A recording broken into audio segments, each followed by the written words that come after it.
All right, we are live. Welcome. This is Orion Rising. I'm your host, Leonard O'Neill. Good morning, good afternoon, good evening, or good morrow, depending on where in the world you are tuning into this show. All right, share this out, share this out, share this out. It's Friday night, unless you're on the other side of the prime meridian. Then it is Saturday already for you. Welcome.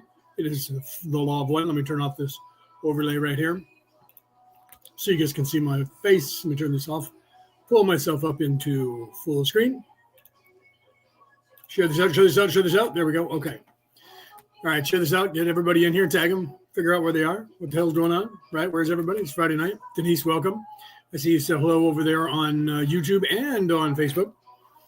So, yeah, get everybody in here. Figure out where they are. All right, tag them. Tag them and bag them. Denise, get them in here. Right?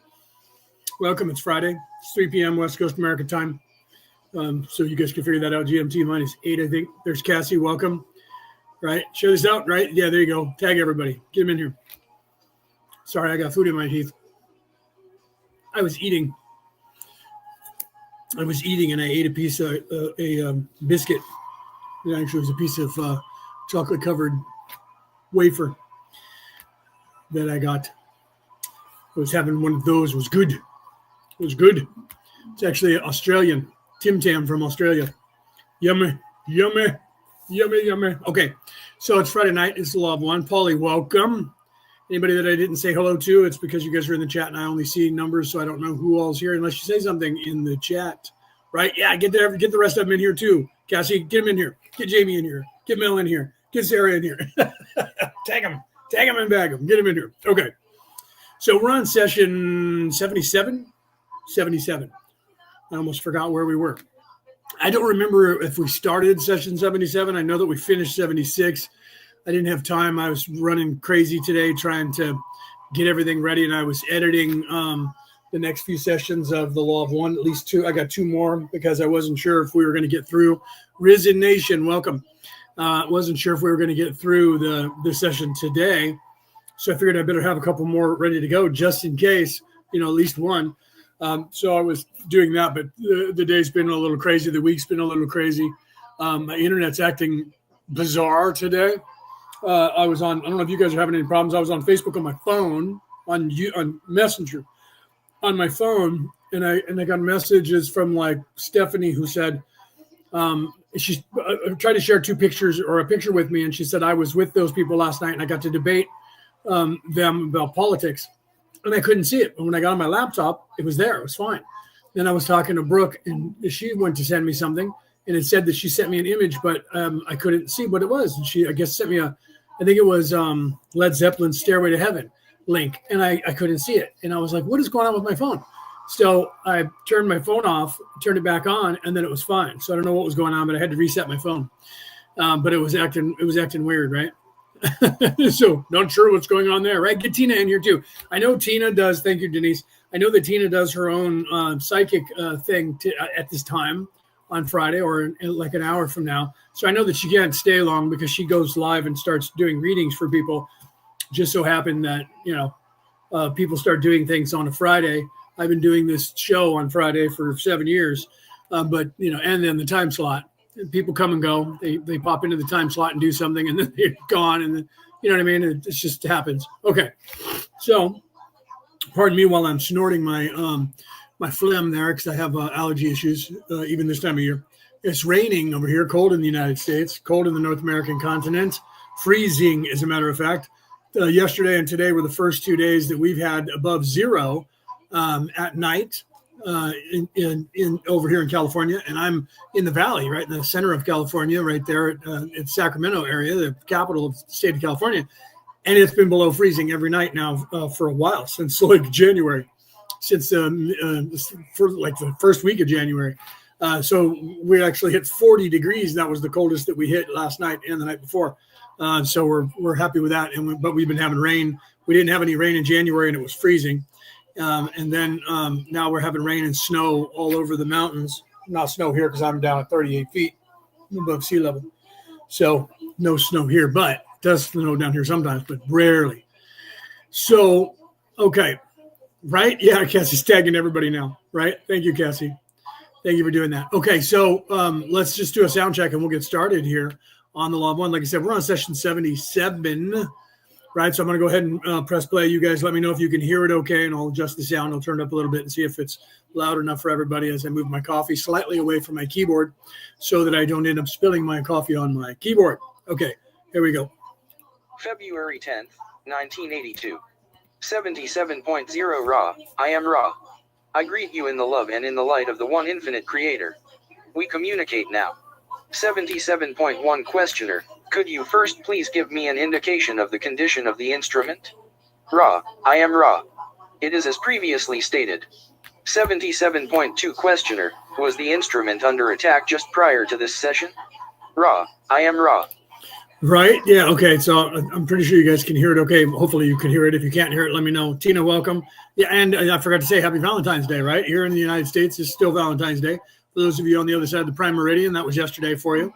But here in the rest of the West, as it were, everybody east of India, right? East of Pakistan, east of the Middle East, we're still on Friday. Right, I think over in Jerusalem and those people, I think they're still on. I think they're still on Friday today. Now they're not on Saturday, but everybody else is on Saturday, right? So we're catching up. Okay, so yeah, I'm hoping you guys can hear that. Okay, let me know if you can't. Otherwise, you just hear dead air when I'm pressing play here, because everybody's trying to tag everybody. I get that. That's cool. Don't worry about that. But let's go ahead and let Raw answer the question about whether or not Carla was coming under attack in the last session. This is correct. 77.3 Questioner, is there anything that we could do to help protect the instrument from these attacks prior to the session? Ra, I am Ra. This is correct. 77.4 Questioner, what could we do? Ra, I am Ra. Your group could refrain from continuing this contact. 77.5 Questioner, is that the only thing we could do? Ra, I am Ra. That is the only thing you could do which you are not already attempting with a whole heart. 77.6 Questioner, I have 3 questions that the instrument asked me to ask that I'll get out of the way first.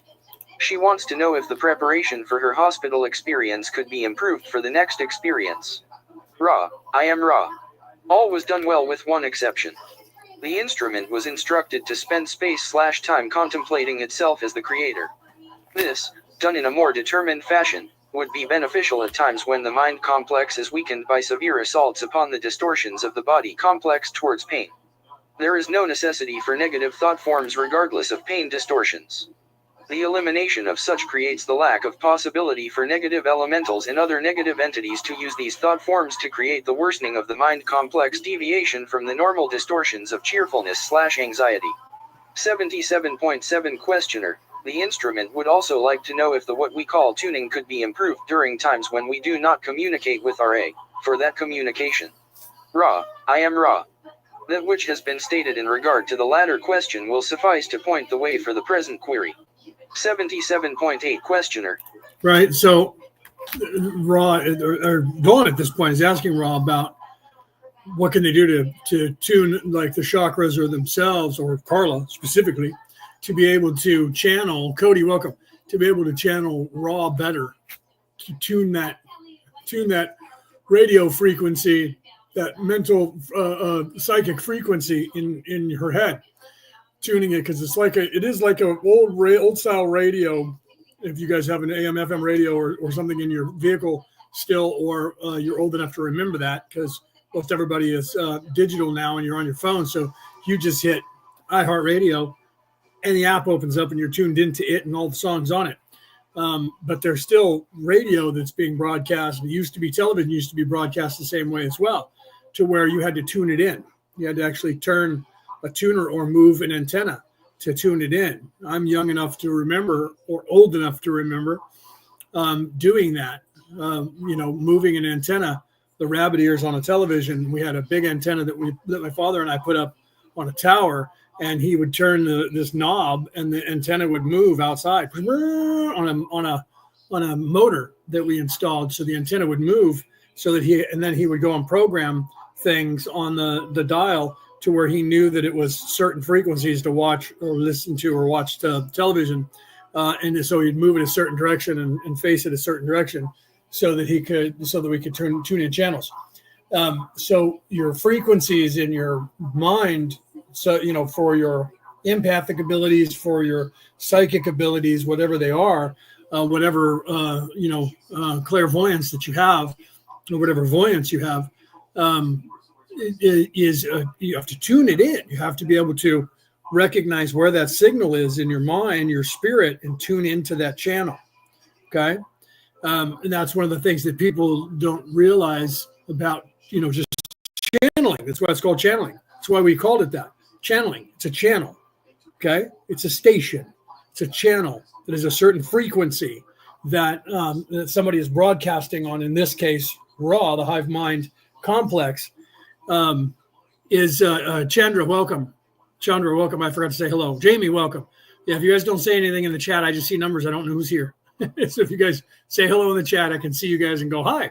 Otherwise, I just see numbers coming in and out of the live. Okay, so hi to you guys. And if I missed anybody, I apologize. If somebody came in and said something in that. Reese, see, there's Reese. I just happened to look up and there was Reese. Welcome, Reese.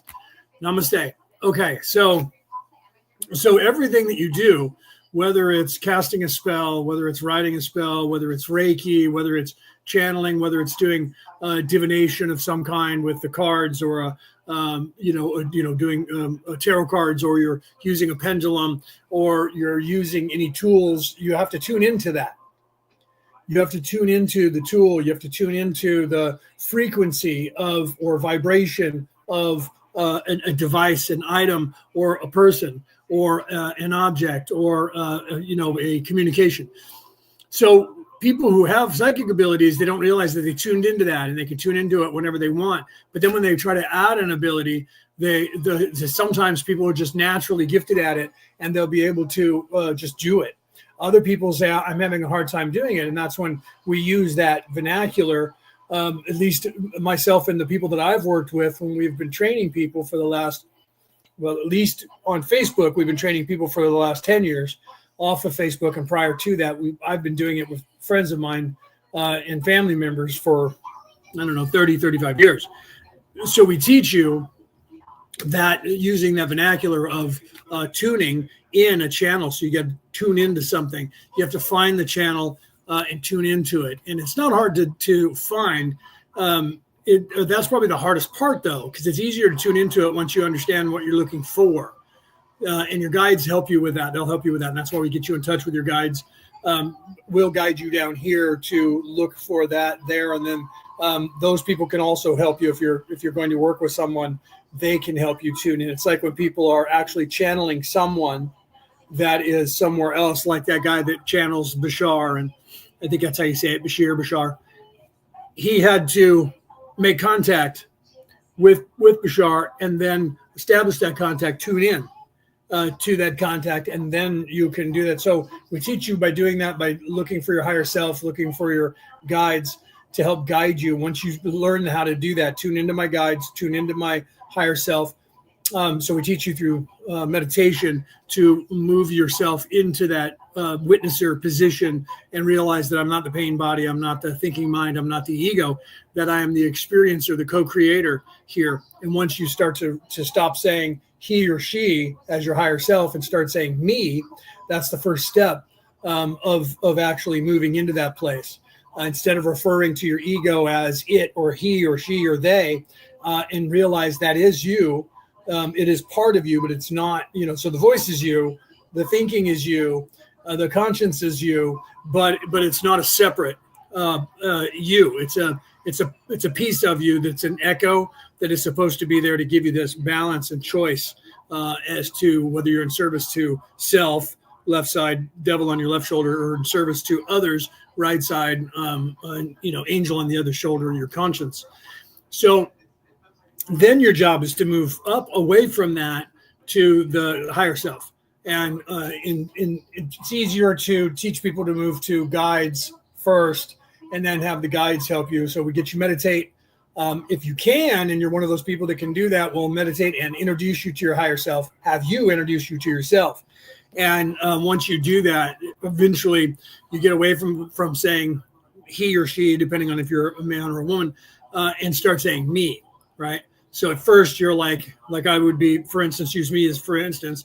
I would be when you first do that. He is doing this. He is doing that, and you're referring to yourself as a third person that you're separate, and that's what stops you from being able to tune into your higher self. You have to stop referring to your higher self as something separate from you.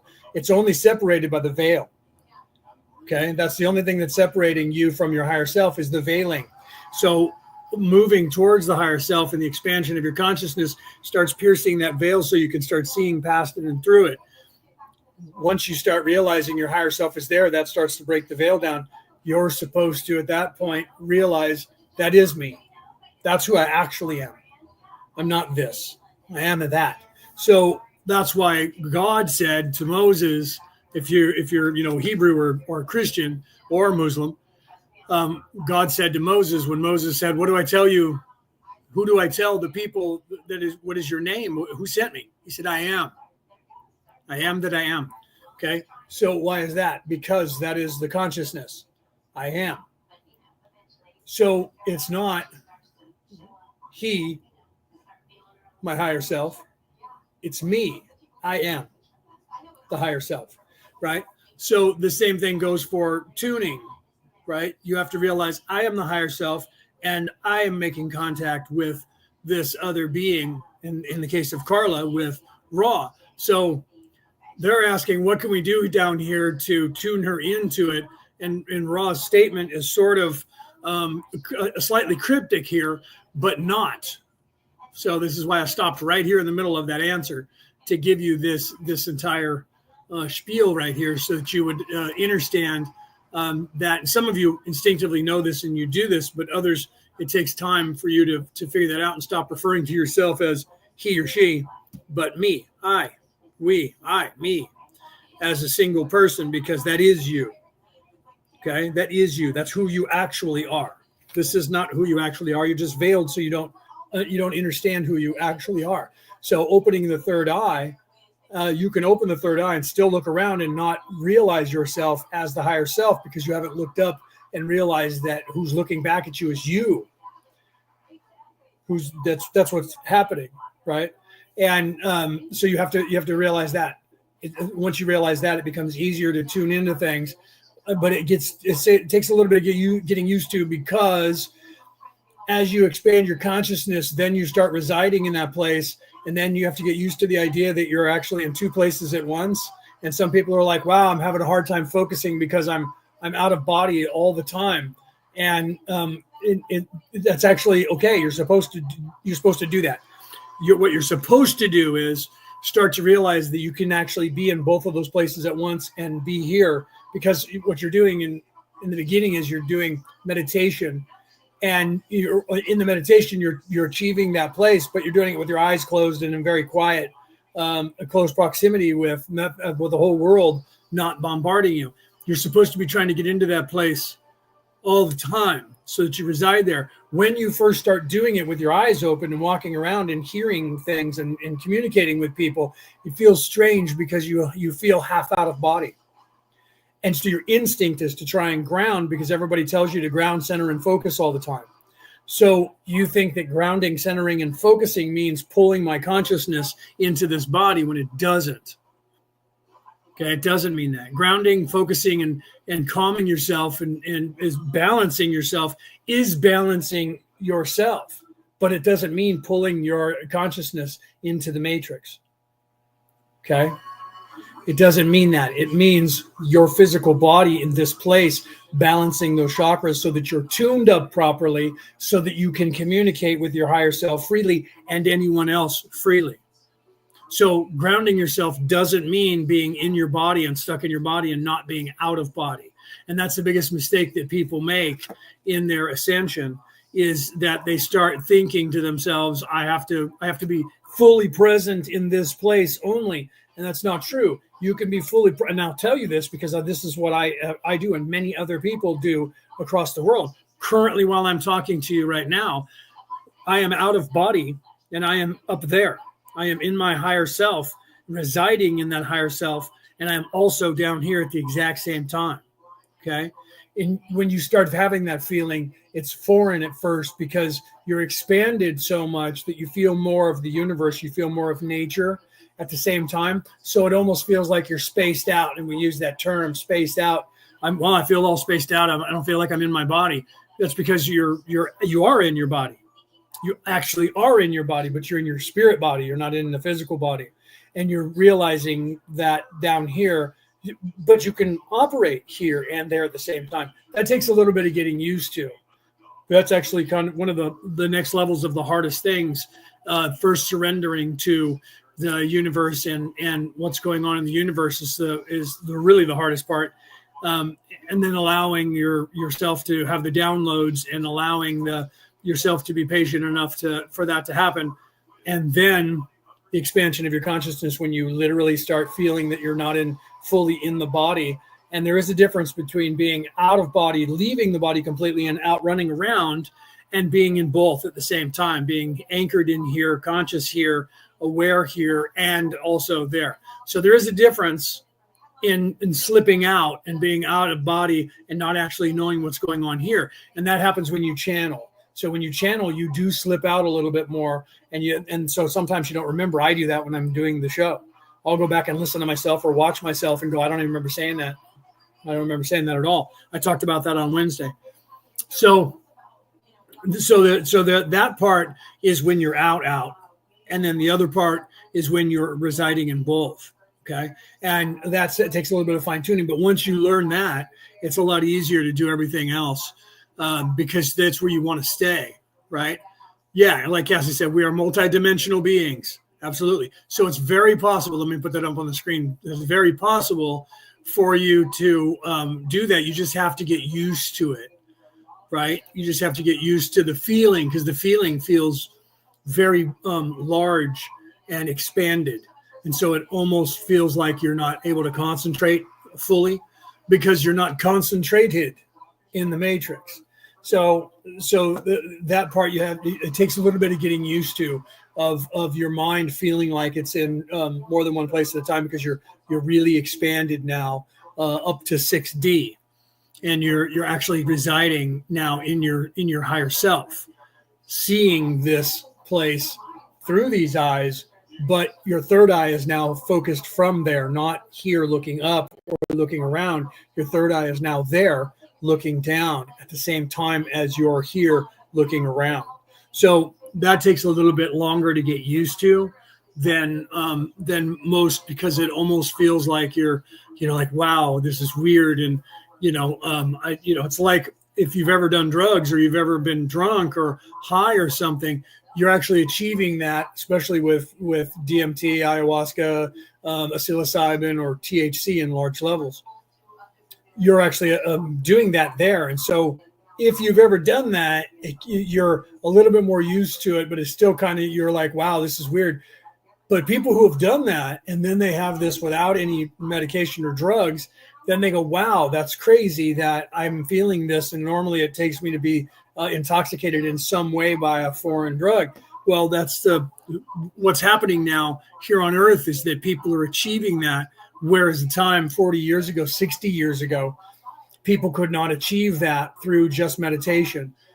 People were seriously having issues on this earth because of how locked they were into the matrix. So doing the drugs were opening those doors. That's why the band, The Doors, called themselves that, by the way, had to do with opening the doors of the mind. So doing psychedelics allowed them 60 years ago to achieve that. But now 60 years hence, we're able to do that without. So some people still choose to do that. There's nothing wrong with it, right? I still smoke pot, right? I like a THC level that's over 100, 105 parts per million instead of that piddly 50 stuff that they try to sell you in the stores. That they're doing that because they want you to have a little bit on board. They're trying to sell it to you like a cigarette or a drug. They're trying to get you hooked on it to where you're just going to keep buying it and you never get anything out of it. You smoke it, you get kind of high and just takes the edge off and you feel better about yourself. You have that euphoric effect from the THC and that's it. But you don't actually raise your vibration, right? So anybody that gives me that stuff that's only like 50 parts per million, I'm like, I got to smoke a bunch of this to get this up to 75, 80 parts per million or above. But it's somebody, they call that indica. Oh, you're into couch, man. I want that stuff because that stuff, if you don't get it too high, right? You take, a hit or two and you get that THC at about 104, 105, and then you don't keep smoking. You keep smoking and it goes up to 110 parts per million, 120 parts per million. And then you're just like, and you're fried. You know what I mean? So you have to find out where your limit is to do that. And you'll learn because if you are in the couch and you're just sitting there going, oh, man, I'm tripping. You just start staring at something, playing a video game. You don't move for an hour. That's one thing. Okay, Stephanie, welcome. Did I say hi to Jamie? I did. Okay, so this is where Raw is being asked about what Carla can do to tune things. And I think he mentions here, because I know he does it in a couple places, because she does mushrooms. And some of the times the mushrooms hinders her channeling Raw. We'll see what Raw answers with here. Let me go ahead and start it. Finally, she wishes to know why several days ago her heart rate went up to 115 per minute and then she had extreme pain in her stomach. Was that an Orion greeting? It says, Ra, I am Ra. Although this experience was energized by the Orion group, the events mentioned, as well as others more serious, were proximally caused by the ingestion of certain foodstuffs in what you call your tablet form. 77.9 Questioner, can you tell me what these tablets were, specifically? Ra, I am Ra. We examine this query for the law of confusion and find ourselves close to the boundary, but acceptably so. The substance which caused the bodily reaction of the heartbeat was called pituitone by those which manufacture it. That which caused the difficulty which seemed to be cramping of the lower abdominal musculature but was, in fact, more organic in nature was a substance called spleentone. Right, as Stephanie said, I can't do THC. No matter the strand or the dose, the method or anything, it's no bueno for me. Yeah, my mother's the same way. My mother, if she eats it, she gets sick. She smokes it, she gets sick. So she got high and she threw up. So she couldn't do it. She's allergic to it in that respect. Some people like my ex-wife's mother, she can eat it. She's part native. She's got a lot of native in her. She can eat it and smoke it, and it doesn't affect her. She doesn't get high. So they've made cookies and brownies just full of THC, high levels of THC. And my ex-wife told me she ate 2 brownies herself, and she was floating. She was high. Her mom's eating 4, 5, 6 brownies. I don't know what you're talking about. This stuff don't feel any different. So she's immune apparently to THC. She must be high all the time or something, because THC doesn't seem to affect her. The other half of it, the DMT part, gives her the euphoric effect to where she feels better and doesn't feel her arthritis and stuff like that. So that part works for her, but the THC doesn't do anything for her, no matter what the amount of THC that she ingests or smokes. But some people get sick or whatever, right, from it, or it doesn't, it just makes them feel bad, right? So as Stephanie said, I did okay with weed as a teen, but as I got older, my body chemistry just doesn't like it. Your body chemistry changes every 7 years. It completely changes over the course of time. So something that you hated as a kid, 15, 20 years later, you might love to eat it. I for one, never liked chocolate, dark chocolate or otherwise. I liked white chocolate, but I didn't like milk chocolate. I didn't like dark chocolate. Now I'm okay with it. But when I was a kid, I couldn't stand the taste of it. I used to not like fish. Did not like the smell or the taste of fish. It tasted like it smelled to me, and it was disgusting to me. By the time I was 40, I craved it. I still love fish now. I'll even eat sushi, right? But when I was a teenager, couldn't get me near fish. Wouldn't touch it. I would just be like, nope, sorry, not having it. But now I love it, and I don't know exactly what changed. I do know that I started taking fish oil, and when you take fish oil, sometimes you burp it up and you taste it. I don't know if that, like when you take honey, it gets you over like the allergies to something. Like if you have allergies in an area that you just moved to, go and find a beekeeper that keeps bees from the area that you're living in, and get some honey from that beekeeper and eat the honey, and you will no longer have allergies in the area that you're in, because you will have small doses of that in the honey, and it'll get you over, like a vaccine, it'll get you over those allergies.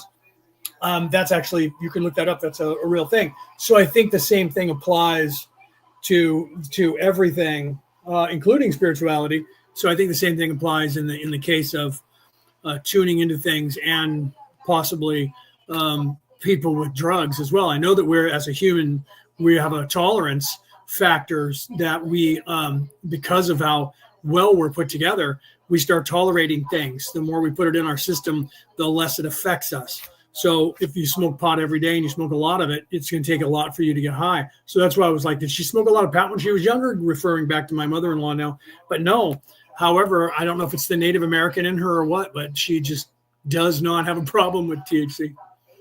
So your body chemistry changes over time. You have to get used to it again and pay attention to it to see if things happen like that. Okay, let's get back to Carla. So Carla was taking a medication that was causing her to have some pain, which was causing the problem with being able to communicate with Ra. And that's where we are here. Let's continue. This instrument has a physical body complex of complicated balances which afford it physical existence. Were the view taken that certain functions and chemicals found in the healthy, as you call... Oh, what we're referring to, Denise said, THC doesn't bother me, laugh out loud. Well, let me ask you the question, Denise. Do you get high from THC? Right, it doesn't bother me either. I get high. Right, so it doesn't bother me. It doesn't make me ill. So are you one of those people, Denise, that if you smoke pot or eat pot brownies, you don't get high at all? It's possible because you're out. You guys are out there, right? So I don't know. Answer that question for me. She says, "What do you mean?" Right? THC doesn't bother me. Laugh out loud. So maybe it doesn't bother her at all, right? So Cassie's like, "How do you mean?" I was thinking the same thing. Do you mean you don't get high from it, or you don't get sick from it, right? So she says a little high. Okay, so you're one of those people that has a tolerance to it. So you would have to smoke more or ingest more at a higher rate to end up getting high. Yeah, some people have a tolerance to it. Are you Native, Denise? I've never asked you that. Do you have Native DNA, Native American DNA? I've never asked you that question, I don't think.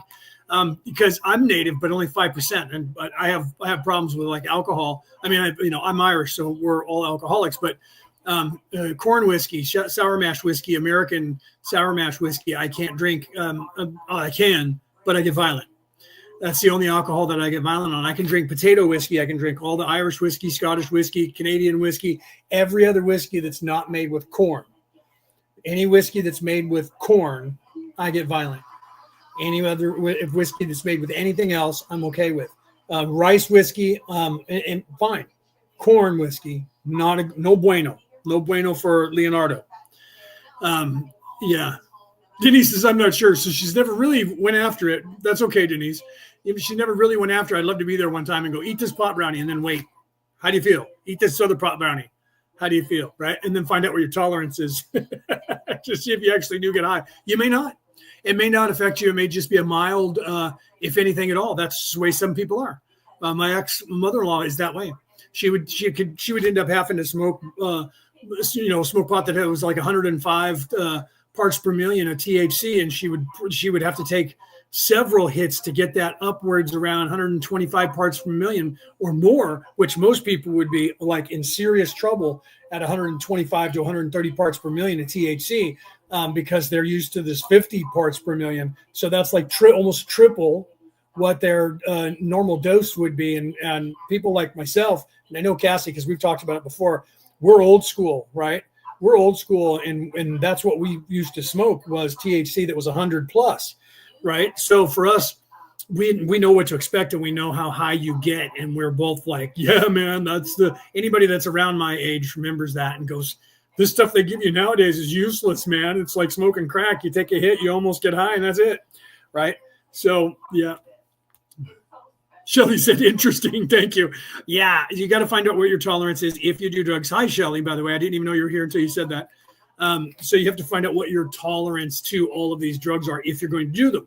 But my point and Ra's point of all of this is that 60 years ago, so it would have been 20 years before Ra was channeling, because Ra was channeling in 1981, specifically for the session we're on.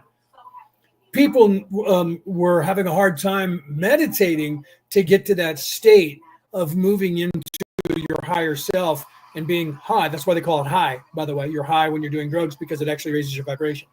So they were taking these drugs to get high, to get into that state. Whereas today, 60 years since the 60s, 40 years since Ra was talking about this, about Carla.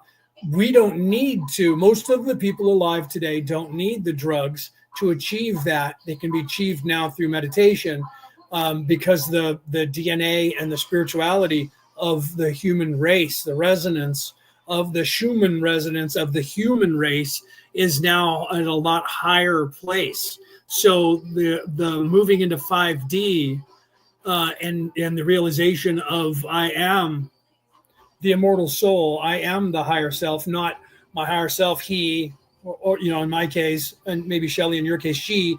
When you're referring to your higher self as a third person, that's not you. When you move into that understanding, understanding, more importantly, understanding of I am the higher self, not he or she is talking to me, but I am the higher self. When you realize that and you move into that space, this is what we're talking about here.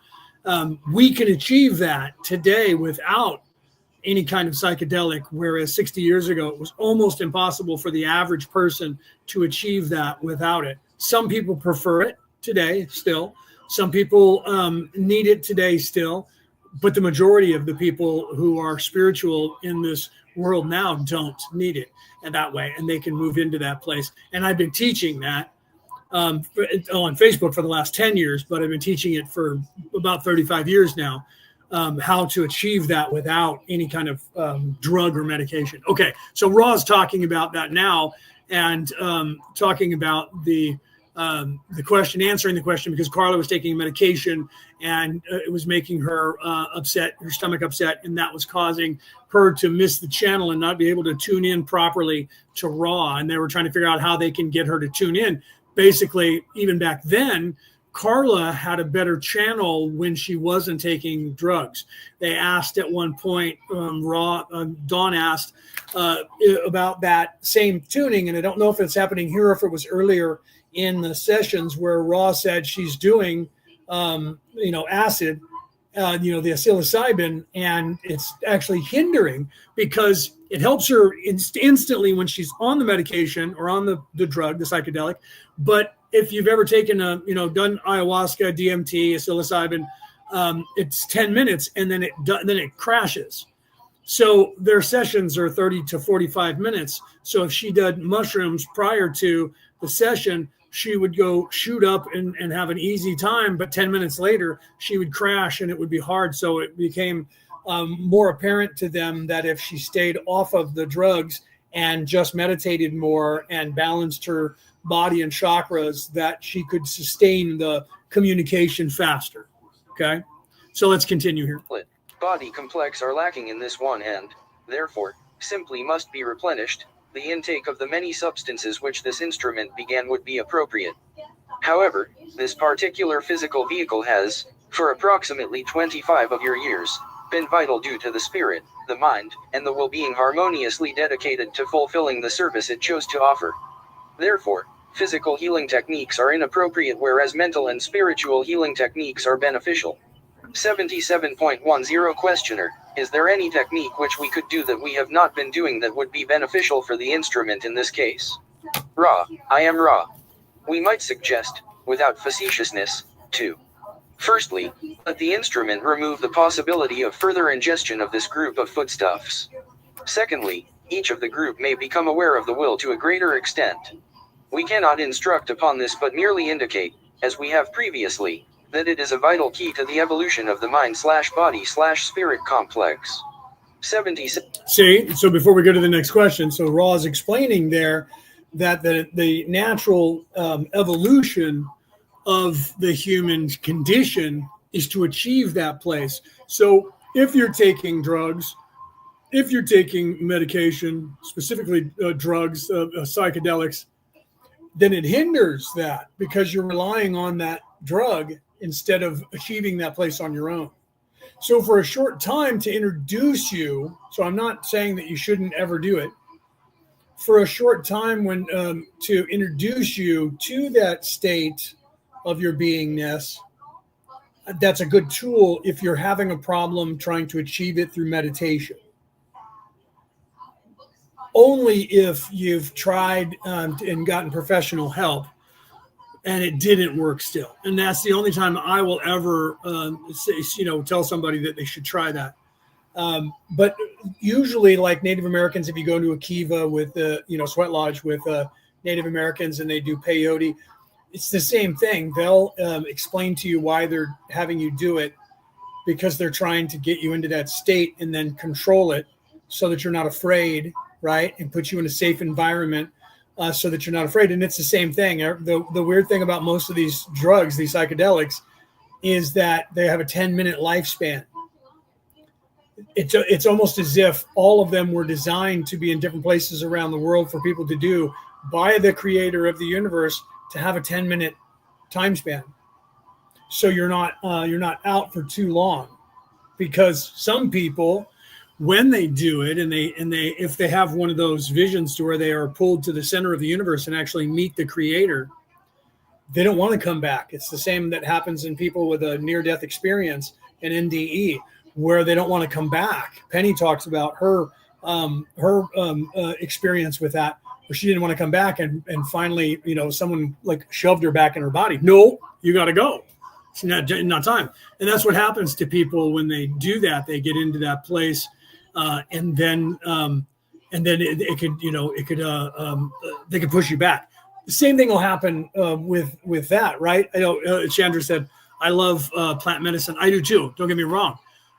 Because it's natural, because it's a part of nature, and it is designed that way to where it has a 10-minute window for all of the psychedelics, the psilocybin, the THC, DMT, what did I miss? Peyote, because they all have the same euphoric effect. Those things, like purple lotus, and it's all the same. It's all the same. It's all the same drug that you're getting into your body. And we produce DMT in our brain. We produce DMT, right? I'm right now on the spiritual cycle of the Christ oil. Started yesterday. So I have 2 more days. So right now the oil is currently at the base of my hippocampus right now, crucified, laying dormant, right? And I'm on day 2. So in another approximate 36 hours, then if I don't, if I continue with what I'm doing with meditating and not drinking alcohol and not having sex and stuff for this 3-day time period, then the oil that's together is literally going to expand in strength, and it creates DMT that then hits the hippocampus, the third eye, and it literally will explode and literally illuminate all of your brain cells. Just everything lights up, and your ascension, your vibration goes up slightly. Or if I have sex or get drunk in the next day and a half, then I get that coal-like substance, which actually lowers your vibration and solidifies you more into this place. Okay. So I'm actually on that. If you're a Virgo anywhere in the world, you're on that cycle right now, whether you know it or not. It's the standard cycle for a Virgo. The moon is moved into Virgo right now. It's moving through Virgo, and it'll be in Virgo for another approximately 36 hours. Don't quote me on the exact. I haven't looked at my calendar, but approximately 36 hours, or maybe more like 30 hours now. I don't know the exact number, but close to that. Okay. Yes, right. Stephanie said we released. Let me put this up on the screen right here. I didn't see what you said before that. I'll look back and see what you guys were talking about there. She says we release DMT naturally when we're dying or experiencing near-death situation. Yeah, that's exactly it. It happens also, depending on your sun sign, when the moon moves into your sun sign. That's the crucifixion of Christ, the 33 years of age, and the crucifixion, the being dead and risen in 2.5 days. People say 3 days Jesus rose, but it was actually 2.5 days. But we say 3 because the same reason. If you wait 3 days and you stay celibate, paying that 10% tithing back to the Lord, don't eat from the tree of life in that 3-day time period, then you get a slight illumination, and your body secretes more DMT than is secreted when you have a near-death experience. However, you're absolutely accurate. So when people do DMT on their own, or a psilocybin, or the like, they're inducing that same state, that same euphoric out of body experience by doing that. So it's crazy, but it's good. But you don't have to. You don't have to do that stuff anymore. But some people may have to, right? Yeah, I've heard about that. In fact, didn't you and I talk about that before? She's talking about she ordered the eye drops. Yeah. If it wasn't you, it was someone else. Let me put this up on the screen. Stephanie said, I ordered the eye drops. It's a plant medicine that tribes use to see more clearly for night hunting. But it has other spiritual properties, seeing better with the third eye. Yeah. I don't know if maybe you and I didn't talk about it. I talked about it with someone not too long ago. It might've been Vegas. Her and I might have talked about it because she's doing a lot of work. She's more native than I am. She's my cousin. And she's more native than I am. She's back east, over by Cassie somewhere. I don't know if she's in Montana or Idaho, but she's out that way, probably over by my ex-wife, more down south. But yeah, she has more native in her. In fact, she looks like a couple of really famous Native Americans. We looked at the pictures, and so I'm only 5%. She's something like 35% Native or something. She's not here. Normally she pops in. She's not here today. Watch her pop in because I'm talking about her. And she was talking about that exact same thing because she goes to a kiva all the time, and a sweat lodge, and goes in and does vision quests with a tribe out there that she's part of, which I've never done. Although I was actually sitting in the place where a kiva was. I think I told you guys that story, and my ex-wife was there, and her and I apparently started talking Native American to each other, and her son watched the entire thing, and he was like watching us. We thought we were speaking English, and the entire time we were not. And he was like, "What the fuck just happened?" And we're like, "Huh?" And and he was like, "You guys were not speaking English," and we're like, "I'm like, what?" And he's like, "You guys were speaking some Native American language, and I did not understand what you were saying, and you were talking to each other, having a full conversation." I'm like, "We were having a full conversation just now." And then she actually said that, "Were we just speaking Native?" I said, well, apparently we were, because we were literally sitting on this deck. She had a triple deck in her backyard. You came out of the house up top, and it went down halfway down the staircase, and there was a deck there where they had a sauna spa. And then they went downstairs again to the lawn area in the backyard, and I was sitting in the spa area on the bench. That a bench that went around it 3 sides, and it was open. And I was sitting in there, and I said to her, because I realized this area that your house is on used to be an area where the Native Americans came every year to have ceremony. And now they don't do it anymore. But this was the place because it was overlooking the water here up on this hill, up on this mountain. So they came here, and now there's a housing tract there. But right behind her house, literally about 100 yards or 50 yards away from where I was sitting, was a fence, and it went to an open area where there was a bunch of eucalyptus trees, a whole group of them, and there were turkeys that lived there in this valley. And even the people in town folks said that the turkeys were living there, but that they used to, the natives used to keep them. So this was an area that they had the ceremony. So I was telling her about that as I was sitting there, and I said, as a matter of fact, right where we're sitting used to be where their kiva was. I don't know how I knew that, but I did, and I sensed that. And she was walking up the stairs coming to the spa, and I looked at her and I said, "Welcome to my kiva, please enter." And she said, "I thank you." And we just started talking. She said, "I thank you for this ceremony and this kiva." And we were just talking to one another, not realizing that we stopped speaking English at that point. And she came in, and in our mind's eye, in my mind's eye, I was no longer sitting on a bench in front of a spa. I was sitting inside of a kiva, and she came in the kiva, and we were talking, and he was up here watching us and listening to us, and he was just like staring at us, and we didn't know that. And then all of a sudden he was like, "What the hell is going on?" And that's when we found out that we weren't speaking English. We had channeled that from over 150 years earlier in that exact spot. So that was pretty intense and pretty crazy, because I don't know, I'm learning Navajo currently, but I'm not that fluent in it, and I don't believe it was Navajo that we were speaking. So that's crazy. Okay, so let's continue, right? It's called, how do you say that? Sanaga eye drops? Yeah, I don't know if you and I talked about it, but I talked about this with somebody. I bet it was Vegas.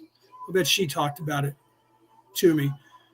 Because this is either that or I'm just having a deja vu, Stephanie. So either way, right? I think Cassie said send me the link. So Cassie, now you can look that up. And if you do, let me know, right? I hate putting anything in my eyes, so I don't know if I'll do it. But still, that's got to be really cool. Okay, so I could see why. Getting back to what you were saying, Stephanie, that helping people see to hunt at night and also opening the third eye, because you would want both of those features happening if you were hunting, say, a deer or something at night, or a buffalo at night. You would almost want night vision to be able to do that. Okay, let's continue here. 7.11 Questioner. Thank you. I would like to go back to the plan of this logos for its creation and examine the philosophical basis that is the foundation for what was created in this local creation and the philosophy of the plan for experience.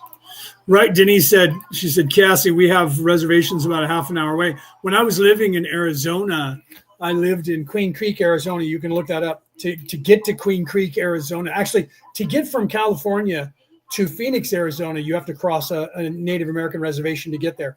But we lived literally about 20 minutes south of the city of Apache Junction. So we were literally in Queen Creek was literally used to be Apache land. And so on all sides of us, it was the Apache Nation. So to get to my house, we had to drive across the reservation to get to it. There was no way to get to my house without driving across the reservation. So I was literally less than a mile away from the Apache reservation. And I lived there. I didn't live there for a long time. I lived there for about 3 years. But that's still, the energy is way crazy compared to here. It's like Sedona, the energy up in Sedona, Arizona, way crazy compared to the rest of the world. Lot of spiritual activity. I miss Arizona because of that. So anybody who's lived near, like Denise, near an Indian reservation, you guys live in Oklahoma, anybody who lives in Oklahoma, you know what I'm talking about, because almost half of that state is Indian reservation. Arizona and New Mexico is kind of the same way. At least a third or more of those two states are currently Indian reservation. Most of the South has been dedicated to Native Americans. When you get to the North, not so much, but in the South, large swaths of the states in the South, Arizona, New Mexico, Texas, Oklahoma, Tennessee, parts of Wyoming, parts of southern parts of Colorado and Nevada, Utah. They're like full-on native land, right? Blackfoot, right? Cassie said Blackfoot's one of the largest. We're out in your area, right? Yeah. Cassie said north, south, east, west. We're all around our town. See, so she's the same way. Cassie, where she lives, she says we played so many. We have so many reservation towns in sports. Oh, played so many. Was it you that was talking about that? Somebody was just talking about that. I think it was you on Wednesday talking about playing. That it was. You were talking about playing the native reservation sports against the towns that were all native. You were just talking about that on Wednesday. Yeah. So if you've ever been exposed to that or you have any of their DNA, it is a lot different than you think it is until you realize how spiritual they are. Okay, let's continue here. I am assuming that I am correct in stating that the foundation for this, as we have stated many times before, is the first distortion. After that, what was the plan in a philosophical sense? Right, I keep pausing. Hold on. Denise, I used to smoke the American Spirit until they sold, I think they sold to a big tobacco company. When it was made by natives, I smoked when I used to smoke for probably 10 years, I smoked American Spirit. I loved those cigarettes. That's the only, that cigarette and Camel, because Camel was Turkish tobacco. The barley that the natives grew for that cigarette of native of the American Spirit was really tasty and good. I miss that. Right. So that's the only other tobacco that I've ever smoked that I actually missed that much was that coming from the Native Americans when they made their American Spirit cigarettes. All right, let's continue. I am Ra. We cannot reply due to a needed portion of your query which has been omitted. That is, do we speak of this particular logos? 77.12 Questioner, that is correct. I am asking with respect to this particular logos, our sun, in creating the experience of its planetary system and those sub-logoi of it. Ra, I am Ra. This query has substance. We shall begin by turning to an observation of a series of concept complexes of which you are familiar as the tarot. The philosophy was to create a foundation, first of mind, then of body, and then of spiritual complex. Those concept complexes you call the tarot lie then in three groups of 7, the mind cycle, 1 through 7, the physical complex cycle, 8 through 14, the spiritual complex cycle, 15 through 21. The last concept complex may best be termed the choice. Upon the foundation of transformation of each complex, with free will guided by the root concepts offered in these cycles, the logos offered this density the basic architecture of a building and constructing and synthesizing of data culminating in the choice. Right. Yeah. See, Chandra says, I smoke Camels. Yeah. I love that Turkish tobacco. That was good. And Penny said that she smoked American Spirits. Yeah. Love both of those cigarettes a lot. Yeah, a lot. Those were good. Okay. So now we're talking about archetypes again here, right? And levels. So let's continue here. 77.13 Questioner, then for me to condense your statement, I see it meaning that there are 7 basic philosophical foundations for mental experience, 7 for bodily, 7 for spiritual, and that these produce the polarization that we experience sometime during the third density cycle. This may be very poorly stated on my part. Am I close to correct? Ra, I am Ra. You are correct in that you perceive the content of our prior statement with accuracy. You are incorrect in that you have no mention of the, shall we say. That's the only other thing I met. Polly said, I smoke the tobacco Drum Gold. Drum, are you talking about Drum, the German barley tobacco? I smoked Drum in the blue pouch where I rolled my own cigarettes. That was a really good barley cut, and that was like a blue smoke that would come out. I missed that cigarette too. I forgot about that tobacco. Oh man, that was good tasting.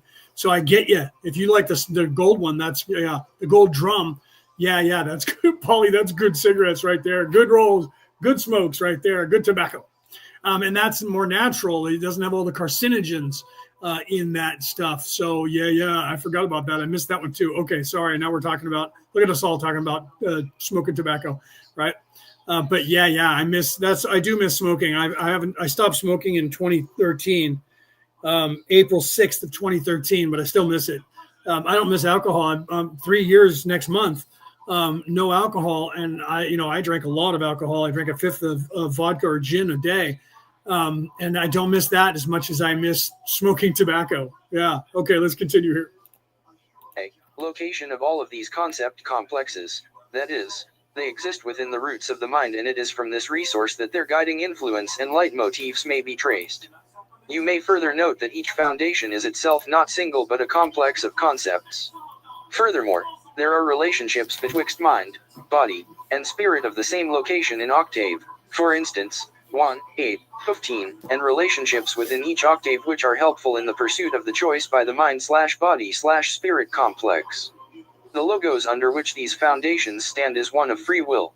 Thusly, the foundations may be seen to have unique facets and relationships for each mind/body/spirit complex. Only 22, the choice, is relatively fixed and single. 77.14 Questioner. I was unaware of that. Stephanie said they got rid of the old school Turkish Royals by Camel. The new version is not the same. They probably went to a more American barley cut. And it's not the same because the Camel was not all, it was barley and the Turkish cut, so it was a different cut, but it was a blend. So it looks like they went to more of the American barley, and yeah, this is not the same. It doesn't taste good, right? Yeah, they're expensive, right? Depends on where you're at. Reese says $55. Wow, that's crazy. Reese, that's Australia for you. You're out there on an island, so they charge you more for stuff. Right, $12 is cheap. I think Penny was talking about the American Spirit. I don't know about if Reese, but Reese, for you to get American Spirit in Australia would be a lot more money because it has to be imported from America. Penny is more east of me where that company is from, so it would be cheaper. But that's actually really cheap. $12 is cheap. She must be near the manufacturer to get it at that cheap because It was 12. Pardon me. It was $7 back in when I was smoking them back in, and I'm here in California. For me, for a pack was already $7 back in 2013. So if she's only at $12 now, she's got it because they're probably like 20 out here for the same brand. So if you're talking Reese, if you're talking American Spirit in over in Australia, I can see it being 55 Australian dollars right now, which your guys' dollar is pretty close to ours. I think it's like 85 cents for an American dollar. If you were to change the American, into your 85 cents worth of one American dollar over here. So 55 of your dollars, considering that they have to ship them over to Australia, would be probably what it is, right? Cassie said, we only pay $6.50 a pack here. Yeah, see, Cassie's right there. That's why. Yeah, you're in Montana. That's where they grow it. That's where they manufacture it. You get the cheap price. It's not cheap like that over here. Right, I don't know because I haven't looked at American Spirit cigarettes, but all cigarettes out here are very expensive right now. All the rest of them, compared to, I remember buying a pack of cigarettes for like $2. It was $1.25, I think, when I was a kid, and when I was really young, it was only 33 cents a pack. But when I started smoking it when I started buying them at about 15 years old, they were about $1.75, and I remember when they went up to $2, and then it just got crazy, right?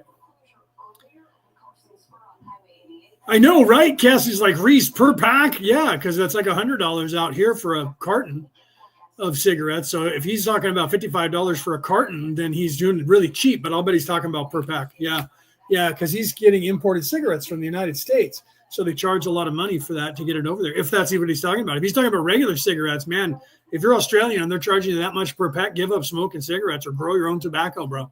All right, let's continue here. I am probably having a problem with the concept of time since it appears that the Logos was aware of the polarization choice. It seems that this choice for polarization at the end of third density is an important philosophical plan for the experience past third density. Am I correct in assuming that this process is a process to create the proper or the desired experience that will take place in the creation after third density is complete? Ra, I am Ra. These philosophical foundations are those of third density. Above this density there remains the recognition of the architecture of the Logos, but without the veils which are so integral a part of the process of making the choice in third density. 77.15 Questioner. The specific question that I had was that it seems to me that the choice was planned to create intense polarization past third density so that experience would be intense past third density. Is this correct? Ra, I am Ra. Given that our interpretation of your sound vibration Yeah, Reese, that's crazy, bro.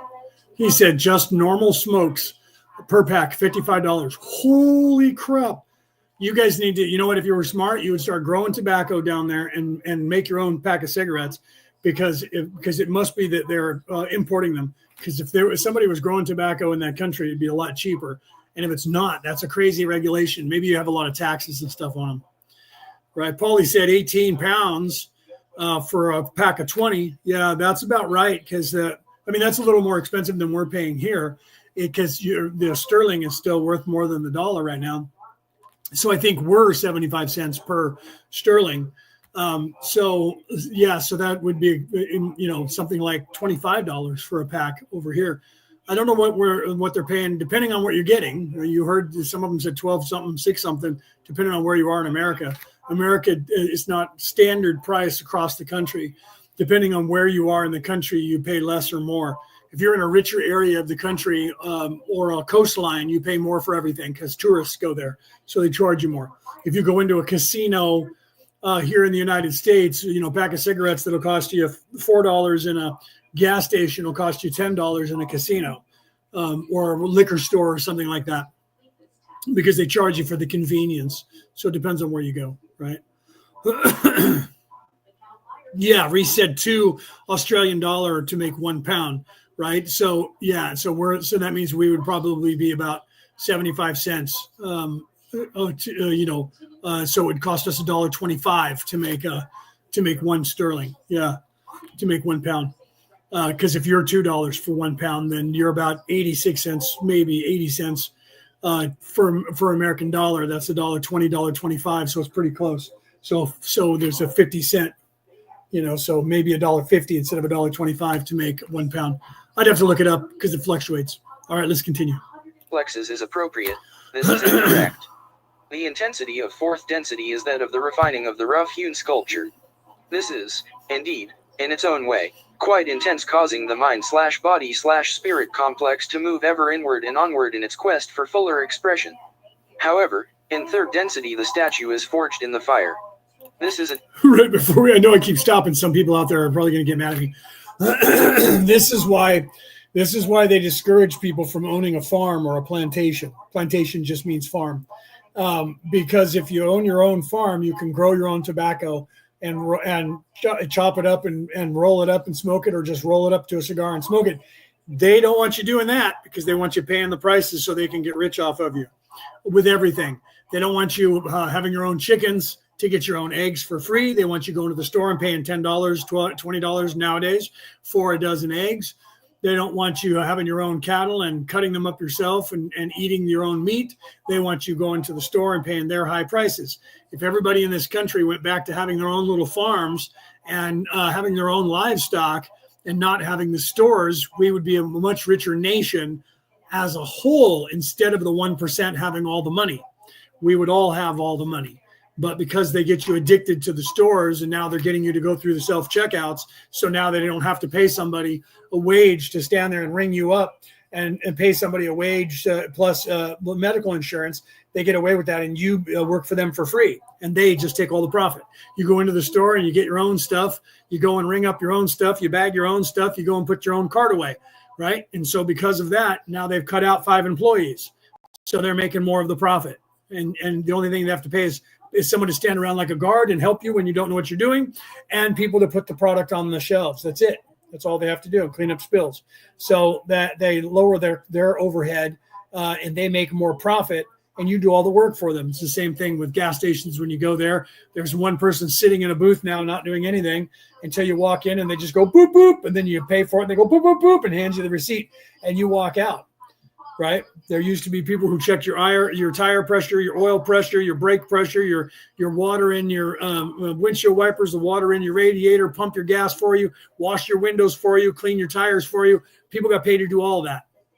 And the gas price right then was 25 cents a gallon. And people got paid to be there and do all those things for you. Now, gas is like $5 a gallon, and you get out and have to do all that stuff for yourself. And you work for that company who used to provide that for you. All right, let's continue here. Type of intensity which is not the property of fourth, fifth, sixth, or seventh densities. 77.16 Questioner. What I am really attempting to understand, since all of these 21 philosophical bases result in the 22nd, which is the choice, is why this choice is so important, why the Logos, it seems, puts so much emphasis on this choice, and what function that choice of polarity is, precisely, in the evolution or the experience of that which is created by the Logos. Ra, I am Ra. The polarization or choosing of each mind/body/spirit is necessary for Hive stability from third density. The higher densities do their work due to the polarity gained in this choice. 77.17 Questioner. Now, would it be possible for this work of our density to be performed if all of the sub-logoi chose the same polarity in any particular expression or evolution of a Logos? Let us make the assumption that our sun created nothing but, through the first distortion, there was no product except positive polarity. Would work then be done in fourth density and higher as a function only of this positive polarization evolving from our original creation of sub-logos? Welcome, Jacqueline. Jacqueline Taylor just popped in and said hello to everybody. Welcome, welcome, welcome. Let's continue. Ra, I am Ra. Elements of this query illustrate the reason I was unable to answer your previous question without knowledge of the Logos involved. To turn to your question, there were Logoi which chose to set the plan for the activation of mind/body/spirit complexes through each true color body without recourse to the prior application of free will.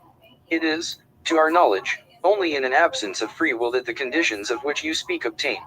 In such a procession of densities you find an extraordinarily long, as you measure time, third density, likewise, fourth density. Then, as the entities begin to see the Creator, there is a very rapid, as you measure time, procession towards the eighth density. This is due to the fact that one who knows not, cares not. Let us illustrate by observing the relative harmony and unchanging quality of existence in one of your as you call it, primitive tribes. The entities have the concepts of lawful and taboo, but the law is inexorable and all events occur as predestined. There is no concept of right and wrong, good or bad. It is a culture in monochrome. In this context you may see the one you call Lucifer as the true light bringer, in that the knowledge of good and evil both precipitated the mind/body/spirits of this logos from the Edenic conditions of constant contentment, but also provided the impetus to move, to work, and to learn. Those logoi whose creations have been set up without free will have not, in the feeling of those logoi, given the Creator the quality and variety of experience of itself as have those logoi which have incorporated free will as paramount. Thusly you find those logoi moving through the timeless states at what you would see as a later space/time to choose the free will character when elucidating the foundations of each logos. 77.18. Right. So literally those people, and then just people. So he was using the primitive tribe, say somebody was on an island that is secluded away from modern society, or even in the past where they were pretty much an ecosystem to themselves. They may evolve to that place where they don't have the knowledge of free will, but the Lucifer character, the ego character, the ego is still going to affect them, but it might take their development as a whole species, they're isolated in that pocket, longer to get to the realization of free will and the realization of that expansion of the consciousness from that particular nexus or stage in their development up, because of having that limited thought processes, but they would still achieve it, is the point. So the point here that Ra is making is that whether you're aware of the ascension or not, you will still achieve the ascension. So it doesn't matter the semantics involved in the knowledge that you have, the natural order of things in the universe will still win out. So even if you're completely unaware of any religion or any type of spiritual ascension, you will still ascend. It'll just take longer than it will for somebody who has actively lives in a societal structure that has religion or spirituality or both to expand their consciousness to that realization of of that portion of the logi, as he said, the logos of the individual or the entire societal structure, to ascend to that. In retrospect, or in observance, in history here, say the Western civilization currently today, and the civilization from South America that disappeared a few thousand years ago off the face of the earth. And so you have at the same time that those people were active on the planet thousands of years ago, you had the Europeans who were active on the planet at that time. And those people in South America disappeared off the face of the earth. Some people like to say, well, aliens must have come and got them. They all must have died in some cataclysm. Weirdly, when that event happened, say like with Pompeii, when Pompeii was a disaster that happened when the mountain blew up and had a volcano that erupted, we eventually found all the bodies locked in the ground and dug them up, and were able to excavate and find those bodies. The people in South America disappeared, and they did not reappear anywhere else. So they didn't migrate somewhere else, because there would have been an influx of 2 million people in some facets in the surrounding peoples in societies, and there were not. So 2 million people disappeared off the face of the earth and did not leave a trace of their existence. Okay, and that's why people will just that live in 3D say it had to have been aliens came down and picked them all up. There would still be some people who resisted, so there would have to be still some bodies that would have been found, and there were none. No animals either. They just disappeared. Okay, the animals would just move on into their own wilderness. If the humans were there and there was leftovers or dead people, the animals would have lingered around that area, eating the bodies and trying to stay with them, but they didn't. They left. Why? Because the people were gone completely. So it wasn't long when there was no food for the animals, so they went and sought shelter and food elsewhere. So the structures are still there. Okay, we know, if you listen to Ra talking about that, those people ascended because they were They came into the mindset, and there's history about that we can find and have found, that shows that they came into the mindset of, I am not the thinking mind, I am not the pain body, I am something greater than that, I am an immortal spirit, I am everlasting, and I am forever. And that was what they taught their entire societal structure and lived by, and then they all ascended, they all disappeared. Okay, so at the exact same time that was going on in that pocket of the world, for those people, you had the same people in North America and the same other humans in Europe who had a societal structure that we are now descendants of in the Americas and most of around the world, from that European ideology, or from the Middle East. If you go back far enough, that societal structure that is now the global societal structure did not come to that realization until very recently. The same realization. And we're not teaching it worldwide yet. Okay, so it's taken 4,000 years, 5,000 years, approximately 4,000 or 5,000 years, about 3,500 years, since they disappeared, for that to reappear en masse. And it's starting to reappear en masse. Raw coming through, talking about it. Other people coming through, like myself, who've been talking about this in this life, where this information about spirituality and spiritual growth and the expansion of the consciousness to the same level that they had in the South America has now taken 3,000 to 4,000 years to gain ground again on this earth. So there's a good example of what Ra's talking about right here, where you could take somebody that's primitive, say, on in another place, and they wouldn't know about that. And if they never learned about it and were not exposed to it, they're still going to come to that natural conclusion anyways. It just might take them a little bit longer. And that's what Ra's is literally saying right here. All right, so let's continue. Questioner, I guess, under the first distortion, it was the free will of the Logos to choose to evolve without free will. Is this correct? Ra, I am Ra. This is correct. 77.19 Questioner, do the Logoi that choose this type of evolution choose both the service to self and the service to others path for different Logoi, or do they choose just one of the paths? Ra, I am Ra. Those, what you would call, early Logoi which chose lack of free will foundations, to all extents with no exceptions, founded Logoi of the service to others path. The, shall we say, saga of polarity, its consequences, and limits, were unimagined until experienced. 77.20 Questioner, in other words, you are saying that originally the Logoi that did not choose this free will path did not choose it simply because they had not conceived of it in later Logoi, extending the first distortion farther down through their evolution. No, okay, so Polly said, I thought Logos meant code. Well, it kind of does. I'm glad that you said that. I'm glad that I caught that. I put on my glasses and I was reading up the chat. It depends on how you're translating it. It's a conceptual word. In the reference that Ra is referring to, logos, in the Greek original word, logos means like eco-structure, not just code, but code will play a part in it. Like say this. The collective consciousness of the earth is a logos.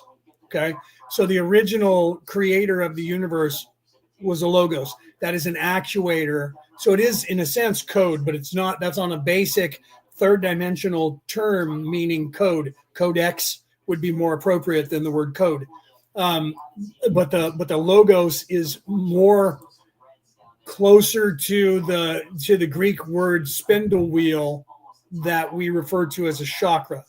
It's an ecosystem that is evolving, that is energy, frequency, and vibration all in one. So in a sense, you're correct in the word code, but like I said, codex would be more appropriate and more defined to DNA, double helix, triple helix, quadrihelix.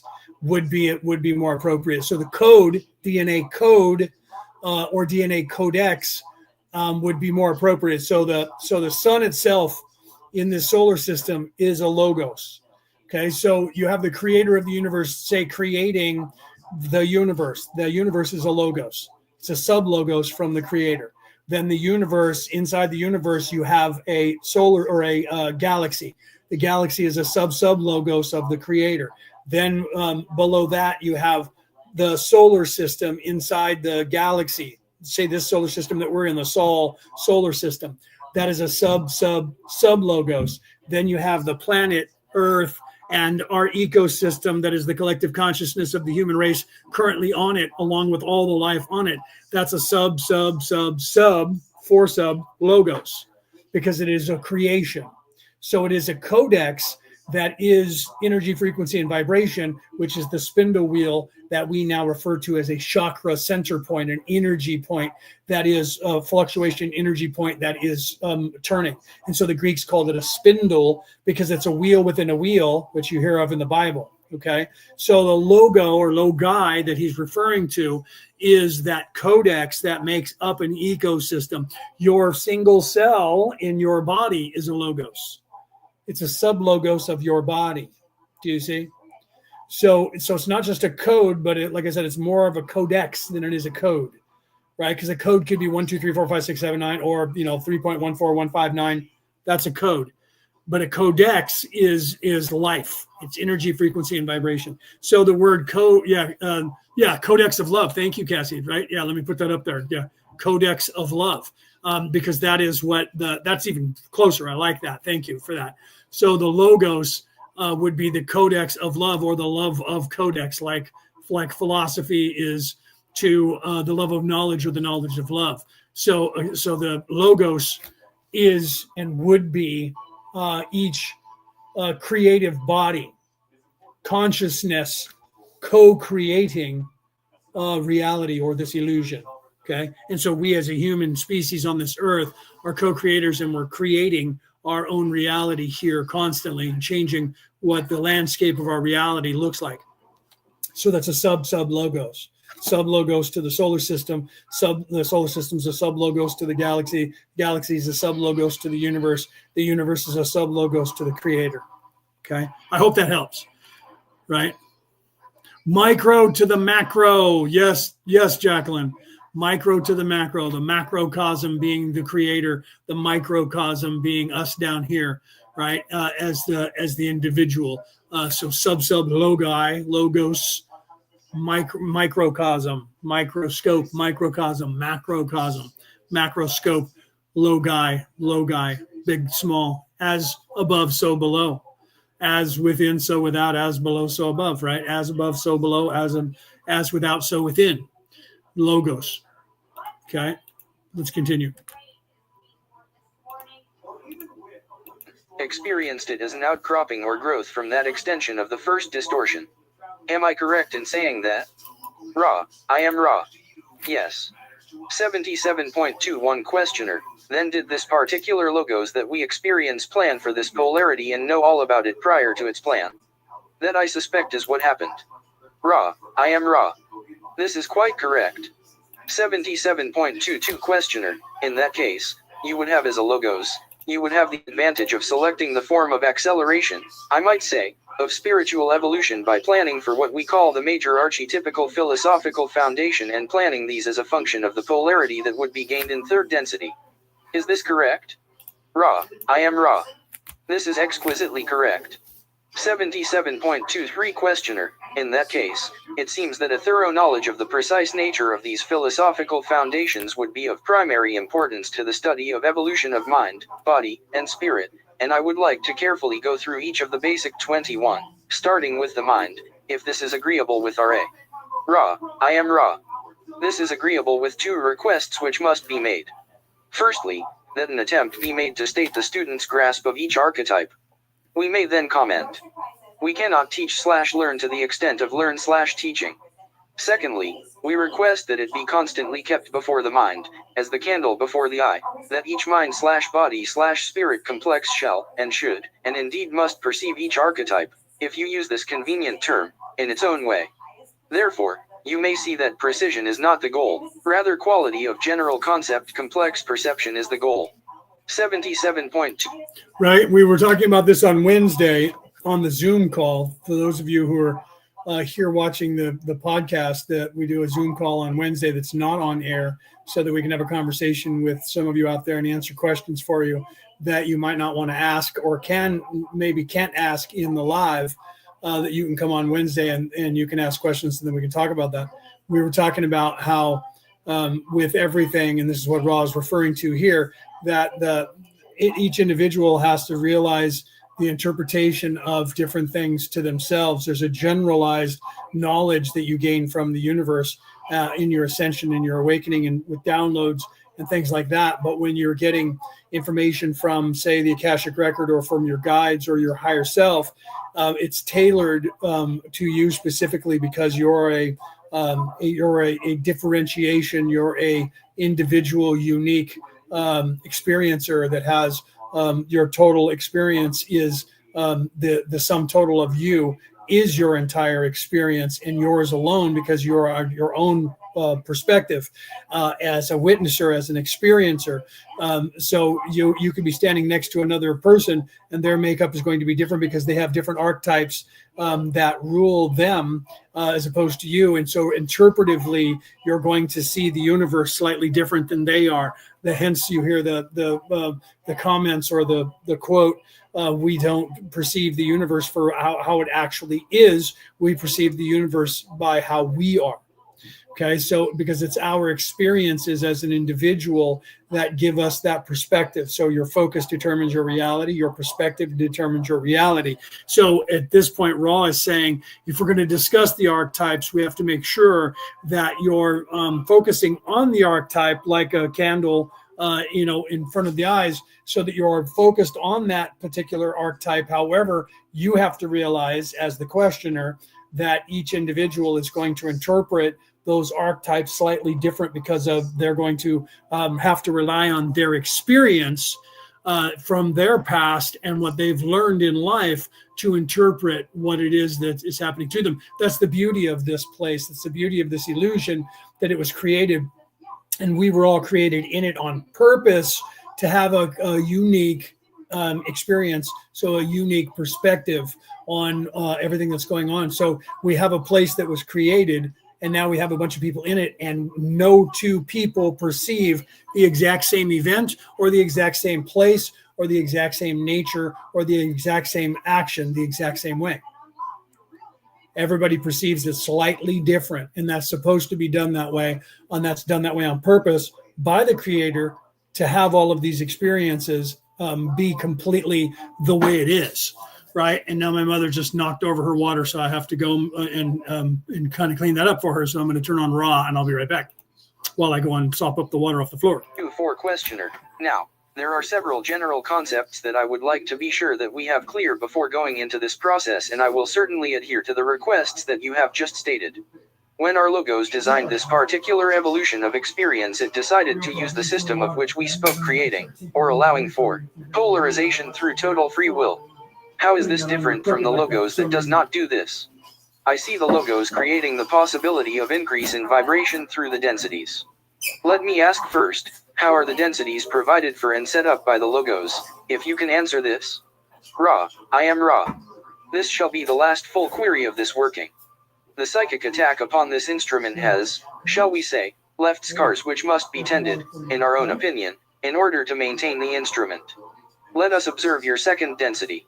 Many come more rapidly to third density than others, not because of an innate efficiency of catalysis but because of unusual opportunities for investment. In just such a way, those of fourth density may invest third, those of fifth density may invest fourth. When fifth density has been obtained, the process takes upon itself a momentum based upon the characteristics of wisdom when applied to circumstance. The logos itself, then, in these instances provides investment opportunities, if you wish to use that term. May we inquire if there are any brief queries at this space/time? 77.25 Questioner. Is there anything that we can do after this contact to increase the instrument's comfort as related to the psychic? Right. Hi to everybody who just popped in. Brooke said hello, and I didn't say hi because I ran off before I get to see that. Hi, Brooke. Welcome. Steve, welcome. Did I miss anybody? I apologize. I had to run off. And Polly, did I say hi to you? I had to run off and clean up my mom. She spilled her water. She was trying to put it on her little coaster, and she set it offset from the coaster. And so because it was offset from the coaster, she realized it wasn't. She was trying to move it, and when she moved it too far, offset the other way. and she set it down and it fell and got on the floor. So I had to wipe it up, and I was dancing around wiping up the the water. Got her some more water as well. Okay, so welcome to those guys, those of you. Hopefully I didn't miss anybody else that popped in just then. And was it Paulie was saying, please help me to join this group. I know Cassie tried before. Oh, okay. So yeah, Paulie, we'll get you in to the chat. We also got to get Denise back in the chat because something happened with hers.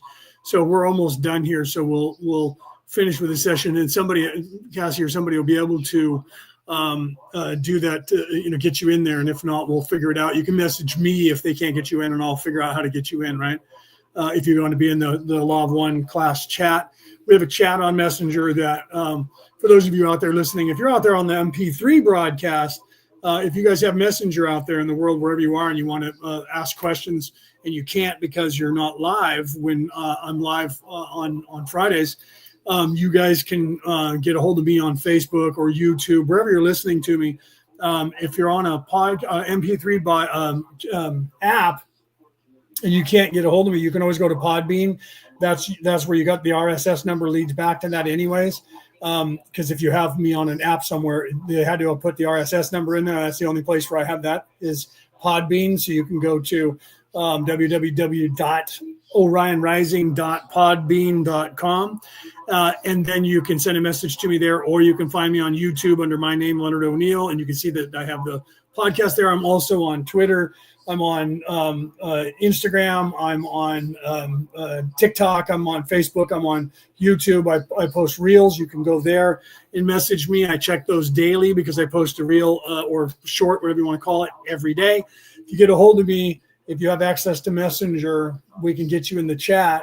And then we are talking in there. It's 24 hours a day. It's online because people are all around the world. So there's always somebody that's awake in there 24 hours a day. We have conversations that we do. And then I post the show in there. And then I do on Wednesday, I do a Q&A at 3 p.m. West Coast America time because I'm here in California. That's GMT -8 currently. 19 hours behind Australia, depending on where you are, though. East of Australia, it's the Sydney area, 19 hours behind that. We go live, not live on air, but I do a Zoom call that is not recorded and it is not on air anywhere in case you guys want to ask questions about spirituality or anything for that matter to talk about.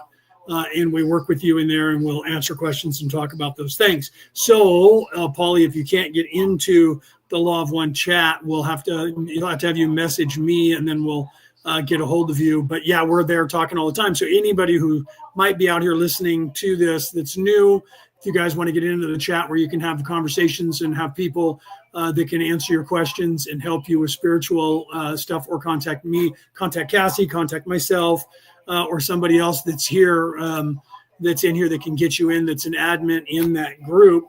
We can get you into that chat, and you can watch. Sometimes we just have regular conversations where people just hanging out and talking to one another.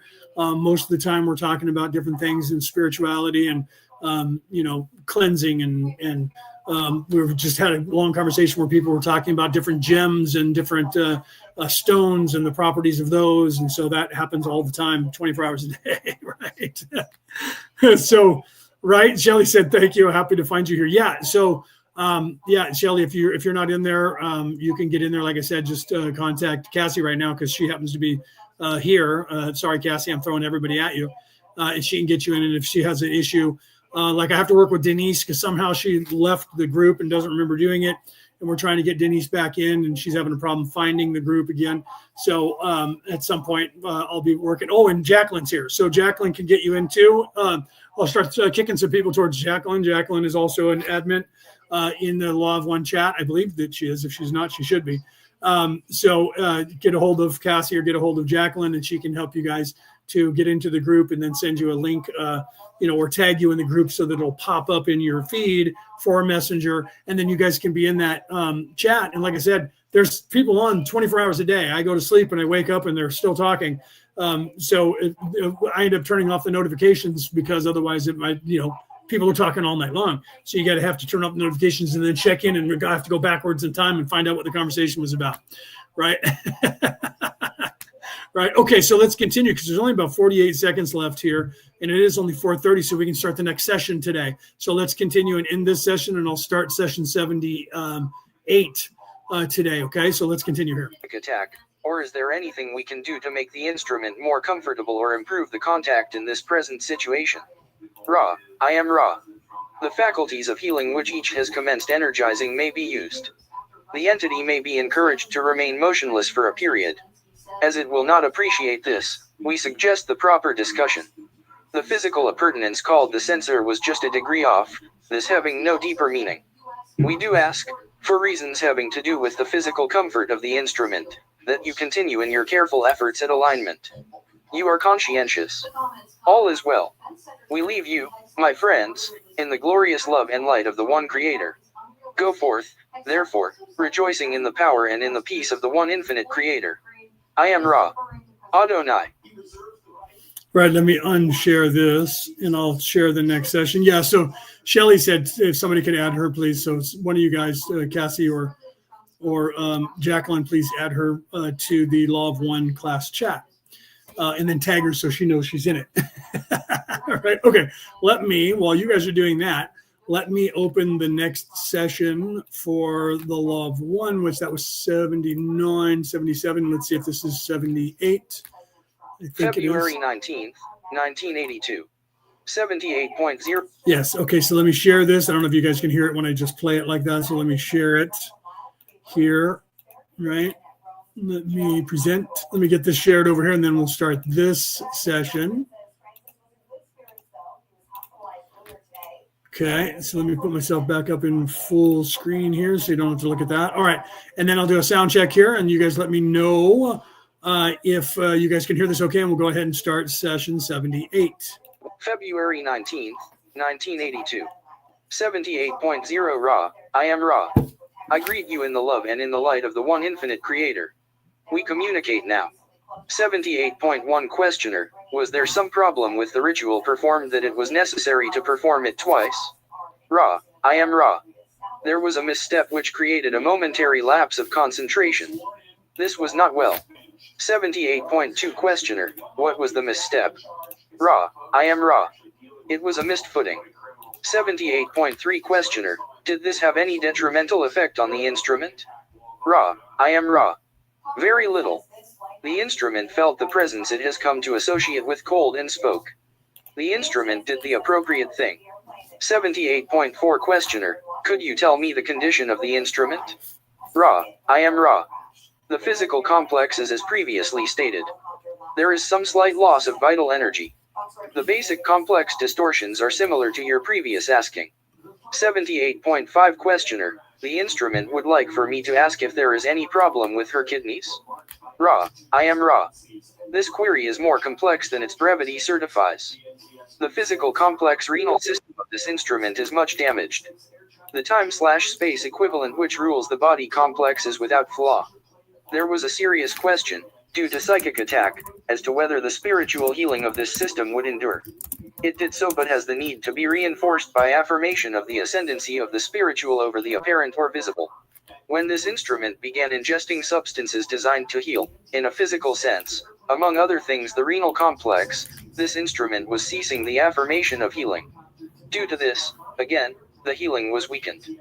This is of some profound distortion, and it would be well for the instrument to absorb these concepts. We ask your forgiveness for offering information which may abridge free will, but the dedication of the instrument is such that it would persevere regardless of its condition. Right, but Stephanie, I used to be a roadie, so I was getting what you said, right? I was laughing because Stephanie said, when I said, let me do a sound check so you guys can tell me if it's working, and Stephanie answered me like a roadie. She answered me like somebody who's worked concerts or something, and she said, check, check, check. And I laughed, right? And then she just put up on the screen. You could tell that I've been to too many concerts and shows. Check, check, check, check. Yeah, right. That's just like I still do it the same way when I have somebody do a mic check or I'm on doing a mic check. Like if I go on someone else's show and they give me a mic check and I'm like, mic check, check 1, check 2. I still do it the same way. I still do it the same way that I did when I was a roadie and I'd be setting up mics and stuff. Aaron Fowler and I used to laugh about that because he and I would do it the same way. when we would be ready for our show, I'd be like, check, 2, 2, 2, 1, 2. And he would start laughing. He would like 3, 3, 7, 7. And I'd be like, I got you. I'm like, check. And we'd both start laughing. And his wife would be like, what are you guys doing? And we're like, sorry. That's when you've been in a band or a roadie for people in a concert. You check other words. You want to check the words that would make a squeak sound. Check, that does that. Or 1, 2, 2, 2, 2. Those sounds will make a microphone squeal if it's overmodulated. So you do words that do that. That's hilarious, Stephanie, that you said that. That's hilarious right there. Okay. So yeah, you want to check those words that'll overmodulate, and some of the words two that will overmodulate. If you're overmodulated, it'll squeal and overmodulation. That's how you get saying when you're too close to a speaker and it's overmodulated and it'll squeal. It causes that feedback from a sound that's two, woo, woo, n. Those sounds 1, 2, 2, 2, check. Those sounds will cause it to overmodulate. So if they don't overmodulate when you make those sounds, then your microphone's doing good. That's hilarious that she said that. Check. That's funny. Okay, I'm sorry. Let's continue here. If possible. Thusly, we offer this information that it may persevere with a fuller distortion towards comfort. 7. Yeah, if you guys don't know, when I referred to Aaron Fowler, he and I had a podcast. He and I and his wife had a podcast called Skull Island that we did on the Wednesday's time slot at 3 p.m. We did for a while, for a little over a year. And then we took a hiatus from it and we never went back to doing it. And it was Miguel de la Pena, Aaron Fowler, Aaron's wife, myself, all four of us had a podcast where we talked about everything in the world, specifically around geopolitics and the deep state and stuff like that. But we were talking about anything. It didn't matter what it was. If it made people angry or triggered people, we were talking about it, breaking down those doors. And so we called it our pirate cast, Skull Island. Yeah, it's still there. We still have the channel, and Aaron still posts on there. But I don't know if he does his wife was doing a podcast on there for a while with a friend of hers. So we still have the platform. We just haven't had the show on the air. All right, let's continue here. 28.6 Questioner. What was the experience that caused the healing of the time/space? Ra. I am Ra. This experience was the... No, I did not. Paulie said, did you ever roadie in England? No, I was on here in the United States most of the time when what's his name? Bill Graham. When Bill Graham was still alive, I worked for Bill Graham, the promoter, the German promoter here in the United States. I didn't go overseas to follow anybody, but I was specifically in the San Francisco Bay Area and up and down the West Coast of the United States. I worked for him. And then when he died, by that time I was in my early 20s and I was working, doing a regular job instead of being a roadie. Right. But I had a good time when I was doing it. I was just talking to somebody about that the other day because I was in a band. I was a lead singer and a rhythm guitarist in a band and thinking I wanted to be a rock star. And then I ended up getting a regular life outside of that, doing this, specifically not talking, doing this, but teaching spirituality. So that pulled me away from doing that. So by the time I was in my early 20s, I was doing this, but not on air with a podcast yet. And that's basically where I've stayed. That's funny. Rick, welcome, brother. I just happened to put my glasses on so I could see. So I never wrote it in England, but a lot of my friends did. But I didn't because I did it. And then once Bill Graham died, which was back then, by the time I was 21 or 22, I was doing this. I was teaching people spirituality and religion and things like that. And so I ended up in this stuff, right? Okay, let's continue, right? Yeah, the subtitles say raw, R-A-W, and not R-A. Well, it's because of the sound. The subtitles, that's funny, Brooke, that you say that.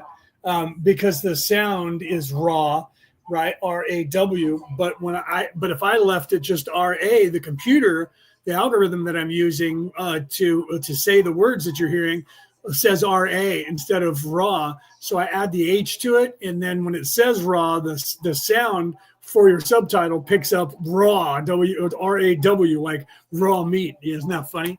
Instead of just R-A. It's hilarious that algorithm for the app that you're on is picking up the word raw, R-A-W. That's hilarious. I didn't notice that because I haven't watched my my own show with the subtitles on for a while. All right, let's continue. That's funny, Brooke, that you say that. Healing of self by self with the catalyst of the spiritual healer whom you call Pachita. 78.7 Questioner, thank you. In utilizing the energetic displacements of thought forms energizing the instrument during contact most efficiently, what specifically could we do? Ra, I am Ra.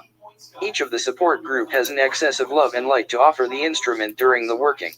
Already each Yeah, I actually changed it. Well, I put the H there so the computer would say the word raw, but the way the computer says it, the other computer that's picking up the subtitles, because the subtitles are on, is picking up the word raw, R-A-W, because of the way that Mark, the voice on this algorithm, is speaking the words, is coming across for the other algorithm who's trying to translate what that algorithm is saying, is coming up with the word R-A-W, because I didn't put the W in there, I put an H in there. But it's hilarious that it came across that way. That's funny. All right, let's continue. To the instrument love, light, and thoughts of strength of the physical, mental, and spiritual configurations. These sendings are forms. You may refine these sendings until the fullest manifestations of love and light are sent into the energy web of this entity which functions as instrument. Your exact sending is, in order to be most potent, the creature of your own making. 78.8 Questioner, okay. Thank you. I am going to go back to an earlier time, if you could call it that, in the evolution to try to establish a very fundamental base for some of the concepts that seem to be the foundation of everything that we experience here so that we can more fully examine the basis of our evolution. I am guessing that in our Milky Way galaxy, that is, the major galaxy with billions of stars that we find ourselves in, that the progress of evolution was from the center outward toward the rim, and that in the early evolution of this galaxy the first distortion was not extended down past the sublogos simply because it was not thought of or not conceived, and that this extension of the first distortion, which created the polarization that we experience, was something that occurred at what we would call a later time, or as the evolution progressed outward from the center of the galaxy. Am I in any way correct with this statement? Close. Ra, I am Ra. You are correct. 78.9 Questioner, now, we have the first, second, and third distortions of free will, love, and light. Am I correct in assuming that the central core of this major galaxy began to form with the third distortion? That was the origin of our Milky Way galaxy? Ra, I am Ra. In the most basic or teleological sense you are incorrect, as the one infinite creator is all that there is. In an Indies toward seed form you are correct in seeing the first manifestation visible to the eye of the body complex which you inhabit as the third distortion, light, or to use a technical term, limitless light. 78.10 Questioner. Right, because that's the closest, the limitless light is the closest we can perceive physically, empirically with our eyes, and mentally what the spirit body of the creator is. I had a hard time even articulating that. So the closest to the concept of what the creator is from our perception would be infinite light or infinitesimal light would be the closest. Yeah, but that's as close as we can describe it here. If Jacqueline were still here, she would say the same. You could try, but from our perspective down here and our understanding of the concept, when we look there, is almost impossible in these words that are manifest on this earth and the concepts that we use for those things for us to actually get across and articulate in any accurate with any level of accuracy is infinite light or something similar to that, like Ross stating. Now, I realize that we are on very difficult ground, you might say, for precise terminology here, since it is totally displaced from our system of coordinates for evaluation in our present system of language. These early logoi that formed in the center of the galaxy wished, I assume, to create a system of experience for the one creator. Did they then start with no previous experience or information about how to do this? This is difficult to ask. Ra, I am Ra. At the beginning of this creation, or, as you may call it, Octave there were those things known which were the harvest of the preceding octave. About the preceding creation we know as little as we do of the octave to come. However, we are aware of those pieces of gathered concept which were the tools which the Creator had in the knowing of the self. These tools were of two kinds. Firstly, there was an awareness of the efficiency for experience of mind, body, and spirit. Secondly, there was an awareness of the most efficacious nature or, if you will, significator of mind, body, and spirit. Thirdly, there was the awareness of two aspects of mind, of body, and of spirit that the significator could use to balance all catalyst. You may call these two the matrix and the potentiator. 78.11 Questioner, could you elaborate please on the nature and quality of the matrix and the potentiator? Ra, I am Ra. In the mind complex the matrix may be described as consciousness. It has been called the magician. It is to be noted that of itself consciousness is unmoved. Right. And Stephanie said, it's sort of apropos that she said that right on cue, right? I love that. I love things that you can't put into words. You see it clearly in your mind, but you can't find the words to describe it. That happens a lot here on Earth, but it also, more importantly, happens from a spiritual standpoint or from the standpoint of trying to translate spirituality. So it becomes difficult. It becomes difficult for those of us who can see things that other people can't see, because when we try to articulate them here for everyone, I can only articulate what the average population's vibration can understand. One-on-one, I can articulate completely different in more detail if you are the individual. If you are at a higher vibration than the average person on the earth, I can articulate far more information to you, and you can understand it easier. So when I'm talking here live, this goes out to the entire planet. I can only give the information out to the planet that the average people are ready for, whether they're aware of it or not. Some people will absolutely discount what I say and reject what I say because they're not ready. But the average of the human condition at this particular time on this particular planet is ready for how far I push you. I push to that place almost every time I'm on the air. And I do that on smaller settings. And for that reason, we started doing the Wednesday Q&A, because it's a smaller group, 5 or 6 people usually, instead of this going out to the whole world. Just because the whole world is not listening doesn't mean that if there's only 6 or 7 of you in the audience, doesn't mean I can give you the information that I could give you if we were on a Zoom call that wasn't being broadcast to the world, and there was the same 7 people that like are here now. I can give you guys far more information than I can here now, because this is going out to the whole world. Therefore, the maximum amount of information that I can give about the universe can only reach the maximum level of what this collective is prepared for, or is anywhere near in vibration on average. So some people will absolutely discount it and discredit it and say, absolutely, I'm crazy. Other people will say, listen to this broadcast and say, that's basic and it's for children, because they personally are way above the vibration of how far I can go. They know that. If they were that in that place, they would know that what I'm saying, even though they would say this is basic, they would know that the reason why. Do you see?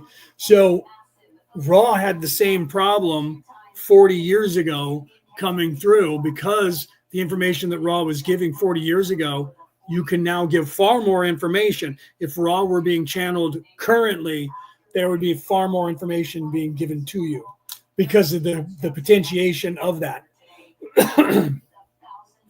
Because of the potentiation of the collective consciousness of the earth is 40 years more advanced and exponentially in a better place spiritually by far compared to 40 years ago.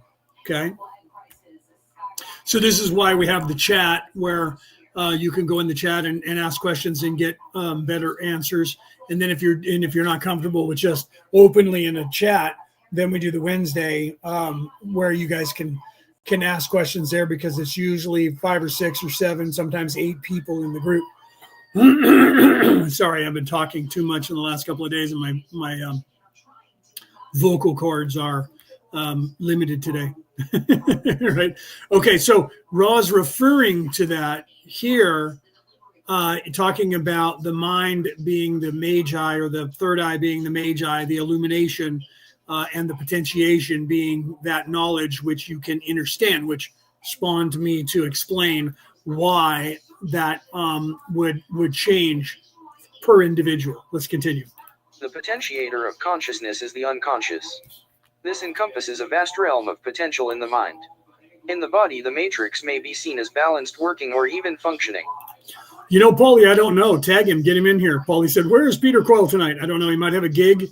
It is Friday. Sometimes he's working on Fridays, where he'll be doing, because he does DJ stuff and he plays an instrument. So he's usually, sometimes he's setting up and doing his own gig. Sometimes he's jamming with people. So he might be working tonight. I don't know. I don't know what his schedule is, but that's usually a good question. He usually pops in right about now. It's, it's after midnight now over there, right? It's 6 p.m. So 8 hours ahead of that. It's almost 2 a.m. He'll probably pop in the next half hour or so, because if he had a gig, he'll be off, and he'll be sitting at a bus stop or on his way home, and he'll be able to pop in. You watch, he'll pop in now that we mentioned his name. Say his name 3 times. Peter Coyle, Peter Coyle, Peter Coyle. He'll show up. All right, let's continue. Note that here the matrix is always active with no means of being inactive.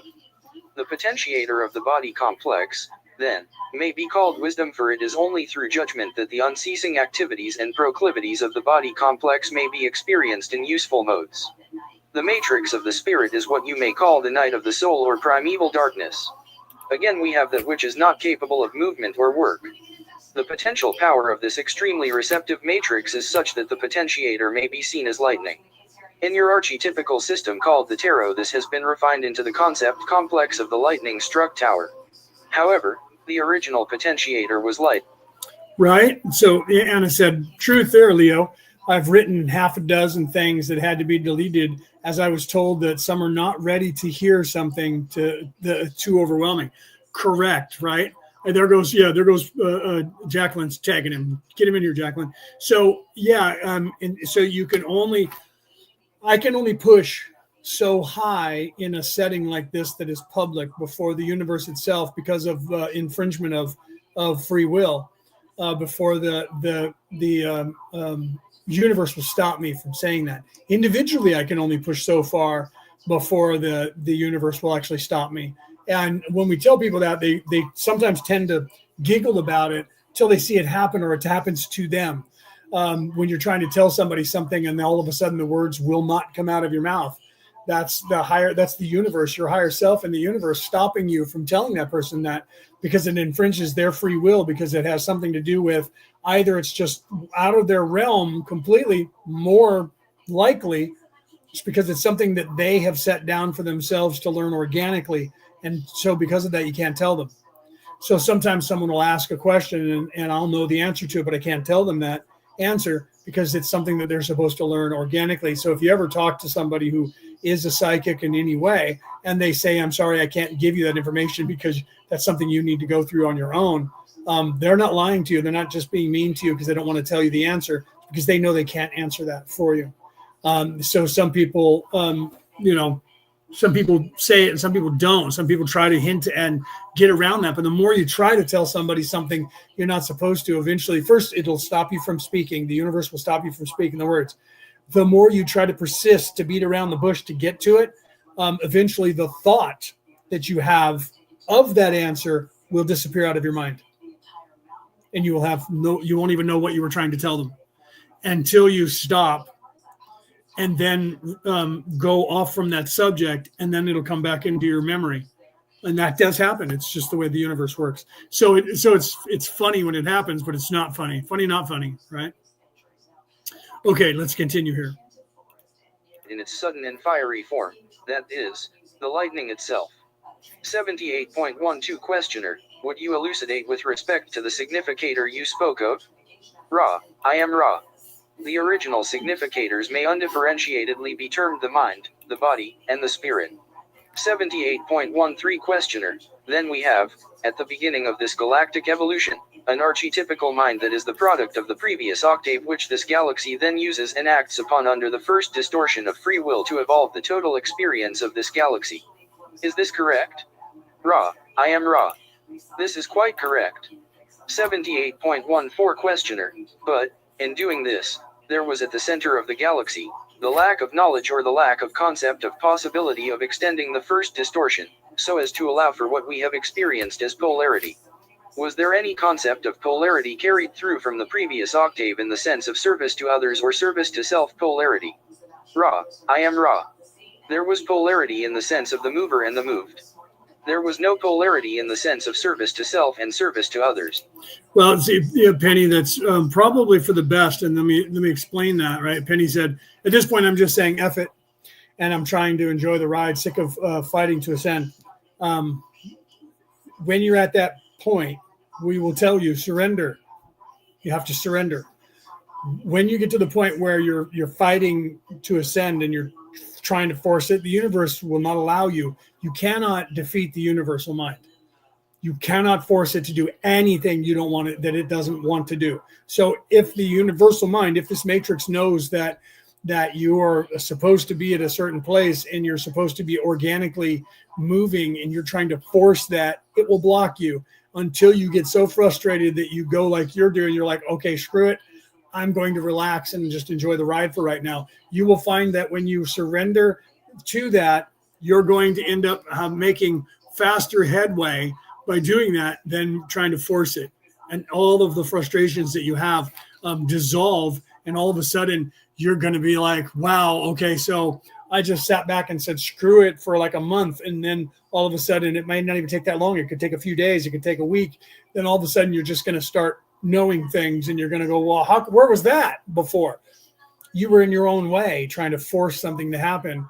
And because of that, you were slowing yourself down. You were your own problem. So if you're to that point and you're frustrated, take a little bit of time off and just relax and let the process happen on its own. You're going to find that it will come to you faster by doing that than trying to force it, which is what Anna was talking about when she said, just prior to that, when she said, where was that at? I saw that slowly is more powerful than forcing petals to open when they're not ready. So that's exactly what she was referring to when she said that, because we all do that and we get in a hurry and we're like, why is this not just taking forever? And hurry up. And we're starting to push ourselves and we're like, I can't get anything done and I don't understand. I'm trying as hard as I can. And then you go, screw it. I'm done. I'm not doing it. And then you stop. And a couple of days later, you go, really? Really? It doesn't usually take too long. When you just relax, it usually all of a sudden starts figuring all the stuff that you had that you didn't realize was a download that was scrambling you at that moment will all of a sudden start falling into place. And you'll see that you start picking up pace and then it starts happening really fast. When you learn to surrender, when you get downloads and you realize you have a big download, don't try to force it and allow it to just happen. I got a download. I don't know what it means. I'm going to leave it alone and just go. Then you'll find that your brain figures it out. Your veiling starts to unveil faster by becoming in tune with nature, becoming in tune with this reality, this matrix, the nature of this beast. By becoming in tune with that, you're going to spiritually ascend faster than you will if you're trying to fight against it and force it to be bent to your will, right?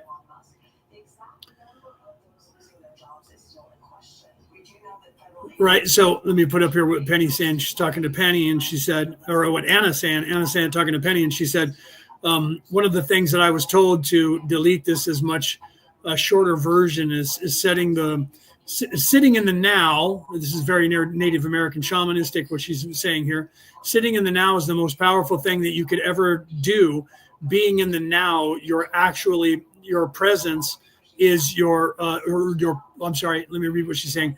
Being in the now, your actual presence is your present for you. So yeah, that's very shamanistic, Anna. Surrendering to the now, surrendering to the universe instead of trying to force the universe. And where is it? I'm trying to see it and it's not happening. And I'm trying to ascend and it won't let me to ascend. And I don't understand and I'm frustrated. Surrendering to that and allowing it to happen. Allow yourself to become in touch with nature and in the universe itself. You'll find that being present in the now will actually give you more of insight and more ascension from being present in the now than to be present in the why not and I want and I need and looking into the future and why isn't it here yet. Be focusing on now and how you feel now and where you are now in this place. Like you were saying, Penny, so your instincts are correct. It's just that's one of the hardest things to do is to give up that control, because we're taught here to control everything in this matrix, because the more that they teach you how to control things in this matrix, the more they keep you in it. And that's why they do that, right? Yeah, right. And Cassie says to learn that is truly is the gift and absolutely not easy. But once you do, all systems go. Yeah, and she's absolutely right. That's one of the hardest things to do in your ascension is the surrender to it and not try to force it, because this place is trying to get you to force it, and all that they're programming you with is it's a reverse psychology. They're teaching you to try and force everything and control everything, because they know that the more you try to exert control over the matrix, the less control you have over it. That's the philosophy of Socrates, and you hear people say this. I say it all the time, and other people do it all around the world. The more you know know that you know nothing. But you have to have that realization. So the more you buy into your own crap and you think you know everything, the more you actually don't, but you don't know that because your ego is now taken over and you think that you have all of the knowledge. And can you use that knowledge to get rich in this place? Yeah, but you're not going to ascend yourself and you're not going to allow anyone else to ascend past you. So the realization of no matter how much I learn, I realize that I can never learn it all. That is the same realization of no matter how hard I press, I have to realize that I'm not going to ever get anything. So the realization of the more I know nothing is the same realization of the less I push, the more I surrender to this process, the faster it's going to happen to me naturally, because it's set up that way. Right? So you have to learn that and surrender, and it's really hard to do because you're not used to doing that in this place at all. You're used to being in control and controlling everything around you, because that's what they teach you, because they're trying to keep you in this matrix, which is about control, which is all about control. That's what the matrix is about. This place, living in the flesh, is about control. It's about power. It's about control. You don't have power unless you control. Do you see? So to have power, you have to have control. To have control is the only way that you get power. It's the only way that you get rich is to have control. Power, control, they all work together. So power, clicks, likes, control. That all is physical. Spiritual is the opposite. Spiritual is surrender. Spiritual is going with the flow. Spiritual is allowing things to happen in its own course. Those are all passive. Do you see? So you have to become more passive. And the only way that you can ascend spiritually is to be passive about that, being present in the now and allowing it to take its natural course. And you'll see that it goes really fast when you allow it to take its natural course, far faster than it does when you're pushing. Far faster. So just relax and know that you're on the right path and you're in the right place. Takes practice, Cassie says. Let's put this up on the screen. Takes practice. But when you finally say, fuck it, I'll put the word out there, right? She was putting italics. When you finally say, fuck it, I'm not trying anymore, then that's when the magic happens. Truly. Absolutely. 100%. Right? Who's Ken? Where did that word come in? Cassie said, who's Ken? I don't know where that word came in. Oh, Rick said Ken Oath. Yeah, I think Rick was trying to say something else, and Ken came in. I don't know what Rick's trying to say. Was that a butt dial? Rick said Ken Oath, O-A-T-H, Ken Oath. Yeah, he meant something by that. I don't know what that means. Is that an Australian saying, or did he type the wrong thing? Is that a typo? He'll answer. Okay, let's continue here. We get play here. If I can get it to hit play. There we go. 78.15 questioner. Then the first experiences, as you say, were in monochrome. Now, was the concept of the 7 densities of vibration with the evolutionary process taking place in the discrete densities, was that carried through from the previous octave? Ra, I am Ra. To the limits of our knowledge, which are narrow, the ways of the octave are without time, that is, there are 7 densities in each creation infinitely. 78.16 Questioner, I am assuming that the central suns of our galaxy, in starting the evolutionary process in this galaxy. See, now that was important. There are 7 densities in every creation. This is why you hear me talking about density 1, 2, 3, 4, 5, 6, 7. Halfway through the sixth, halfway through the 6th density is where your soul is anchored. Your soul's actually bigger than that, but we don't want to push you past that concept right now, because most people are just now realizing that they have a soul. And then on top of that, or a spirit, then on top of that, it's really scary for them to think that it's halfway through the 6th. Okay. The first octave is 1, 2, 3, 4, 5, 6, 7. The next octave grouping of realities is 8, 9, 10, 11, 12, 13, quite possibly another 7. So it would be 14. Okay. Because 8 through 7, and then, so that's 7, and then 8, 9, 10, 11, 12, 13, 14, 7 more if it continues. 7 and 7. Okay. And 7 and 7 is 28, right? So, or 14 and 14 is 28. So 7 and 7 is 14, and then 14 and 14 is 28. So, or what's 14 and 7 is 21. Is that right? Am I counting that right? 7. Yeah. 3 and 1. Yeah. 21. So if it continues to go like that, if it doesn't, and then at the 13th level, or after the 13th level, the 14th level would be returning to source. Some people say that there's a lot more levels, like the Asian ideology is that there's 33 levels or more to the ascension process. I don't believe that there's that many, but you could see those sub logos having a lot more, like an onion, where just the 3rd dimension is a lot of layers before you get to being in 4D. Right. But you need to know that everything goes in an increment of 7. Why? We have 7 chakras. Okay. We have 7 chakras. Okay, let's continue here. Provided for, in their plans, the refinement of consciousness through the densities just as we experience it here. However, they did not conceive of the polarization of consciousness with respect to service to self and service to others. Is this correct, then? Right. I like, before we answer that, I like what Anna said here, right? Talking to Polly Sullivan, because it was something that Polly said. Polly Sullivan, growth is painful, but there is reward. Honestly, it shows that it shows you the strength that you have. Breathe, let it come to the surface. Look at it, feel the emotion, acknowledge that it is part of your past, and it is not who you are. Give it to the Mother Gaia. Say thank you, but you are no longer need that memory or emotion. See, that's good for almost everything when you look at surrendering to anything, including your own past, things that happened to you in the past, whatever traumas that you have, all of that. You should forgive yourself, forgive the person that was when you were younger, forgive the same thing if somebody did something to you. You can forgive those people. You know, Jesus said that on the cross while he was dying. Father, forgive them, for they know not what they do. You have to learn that forgiveness. You have to learn that surrender to that. You've survived whatever it is that's going on in your life. You survived this life itself. You're a part of the ascension. So therefore, the things that have happened to you have made you who you are and allowed you to be who you are. And you have to surrender to that. And allow that to play out. I've survived that. It's over. It's done with. I don't need to carry that baggage. I don't need to keep looking at that. I don't need to keep living in that moment. I need to move past that moment. And how do I move past that moment? Exactly by what Anna was talking about right there. Okay. In everything, no matter what it is. I was an alcoholic, and people always say, I am an alcoholic. I'm not an alcoholic. I was an alcoholic.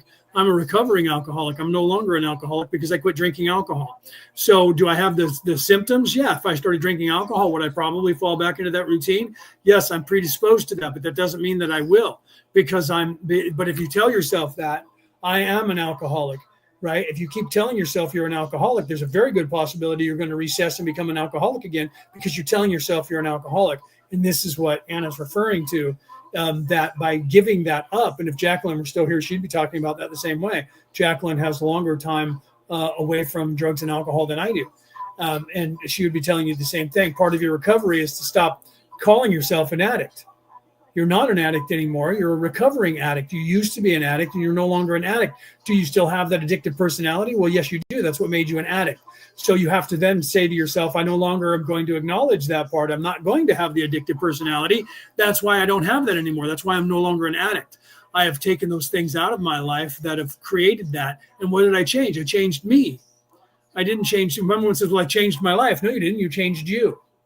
You changed you. You made the decision, I'm no longer going to be an alcoholic. I'm no longer drinking. I'm no longer going to be a drug addict. I'm no longer going to smoke cigarettes, whatever it is that you're quitting.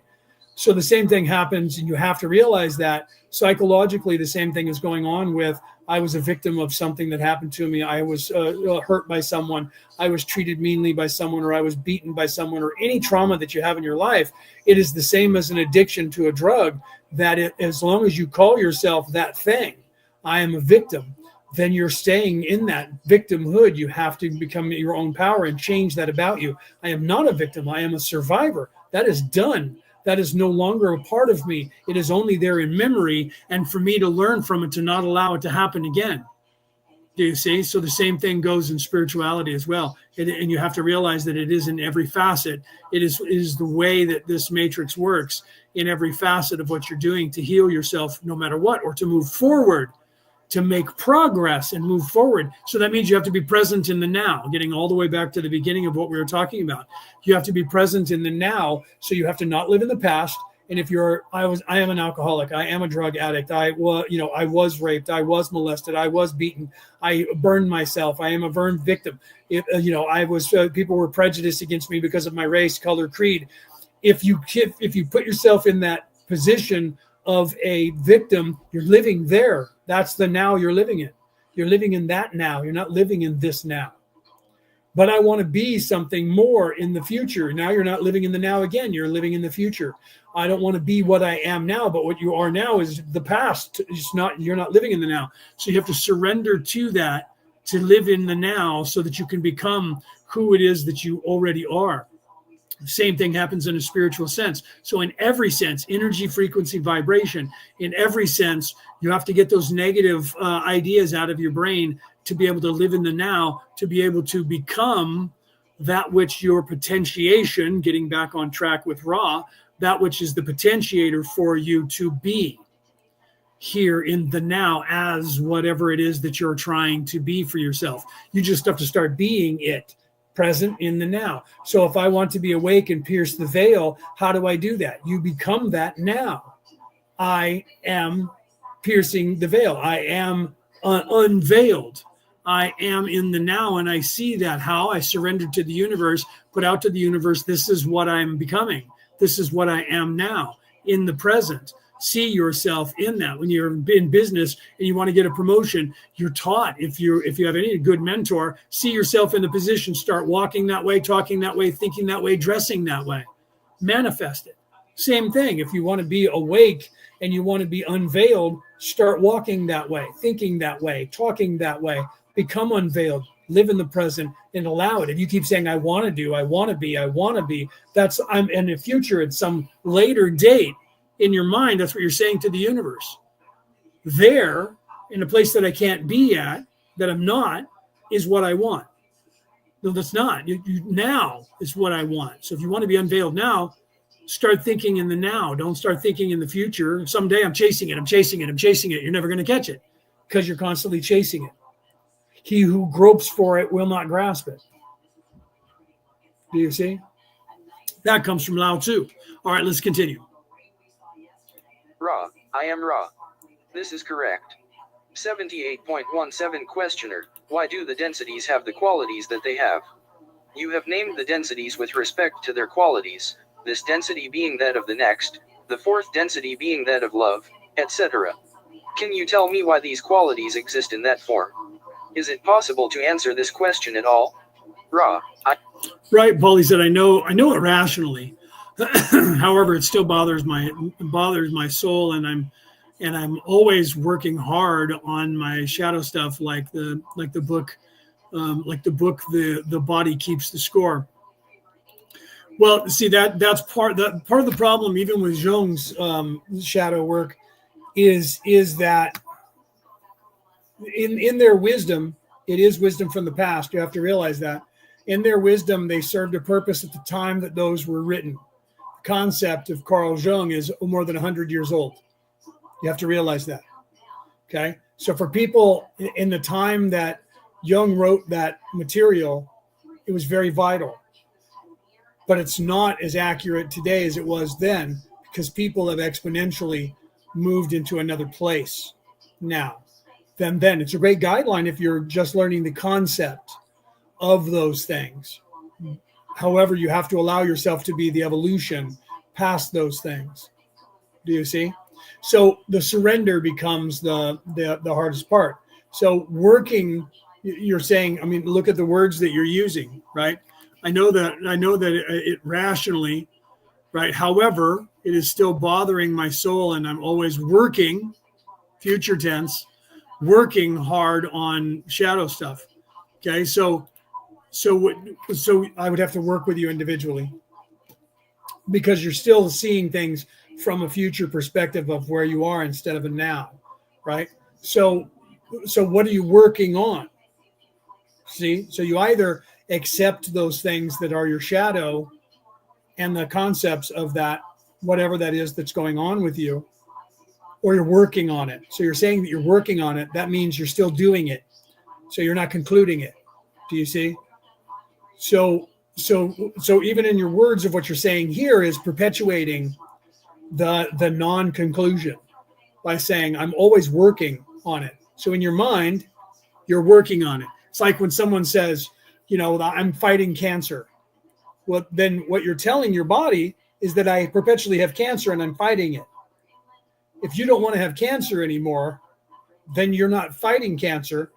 I don't have cancer. I'm not accepting the concept of cancer. I'm curing myself. I am cured of cancer. Those are the thought processes that you should have. What do I need to do to cure cancer?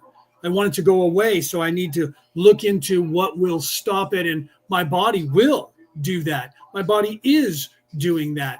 I am free of cancer. Do you see?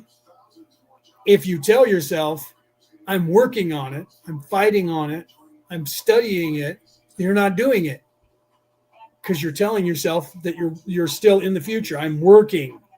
That means you're constantly working on shadow work, working. Not, I have solved my shadow problems. I have accepted and become objective with what is happening, what my faults are, whatever that is. Do you see? So the programming, it's not your fault. I don't want you thinking that I'm saying it's your fault. The programming that we get in this place, from this place, and from evil people in this place, is keeping us perpetually running on a treadmill like a hamster on a hamster wheel. They're not teaching us how to get off that hamster wheel. They're teaching us to stay on the hamster wheel and run in place, thinking and wearing ourselves out, thinking we're getting somewhere. Do you see? Now, the hamster does it because they're trying to get exercise. The hamster doesn't think it's running down the road. We do. We think we're running down the road because they project that in front of our faces, and we're running, and we're thinking we're getting somewhere. And it's not until we get tired that we go, I don't even understand why I'm doing this. Do you see? So it's not your fault. It's the programming in this place. You have to deprogram even the concepts of the words. Cassie was mentioning that before. I put it up on the screen. Words are spells. That's why they're called spelling. That's why it's called spelling. So when you're using these words, I'm working on my shadow, and it's still not getting me anywhere. Well, you're telling yourself that. That entire concept that I just said is telling me I'm not done with my shadow. I am not finished, and that it's not getting me anywhere. I'm working, and I'm not getting done. Well, wait, that you just told yourself that. You told yourself you're not getting done because you're still working on it. That is the conceptual ideology that you're putting out to yourself in the universe. So you have to change your thinking completely and word things in a more positive affirmation. And that was the secret when they talked about the secret back in the 90s, was literally you have to come up with a better way of saying that. Like when you say, I don't have the money to buy that. You're telling yourself you don't have money. You're putting out to the universe that you don't have, right? It's not that you don't have the money for it. It's that you don't want to spend the money on that, because you have the money and you can find the money for it.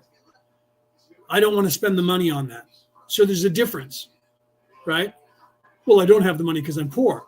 Well, you don't have the money because wherever you live, you're spending too much money on other things, or you have a job that you need to trade in. If you don't have enough money to live your life the way you want to live your life, the amount of money you have in coming in, that means the job you have isn't the current job that you have for your idea of what you want to do with your life. So the first thing you need to change is the job. So how do I do that? What do I need to do to better you have to find what the common denominator is. You can tell Cassie and I are both life coaches, not just spiritual life coaches. Okay. And that's why Cassie was wording that the way she was. And that's why I'm wording this, because we life coach people as well. So you have to find the common denominator. I don't have enough money in my life to do the things that I want to do. So that means that I don't have the right job.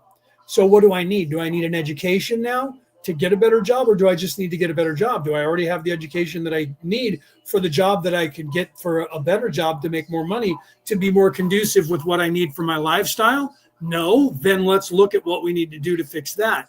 That's life coaching.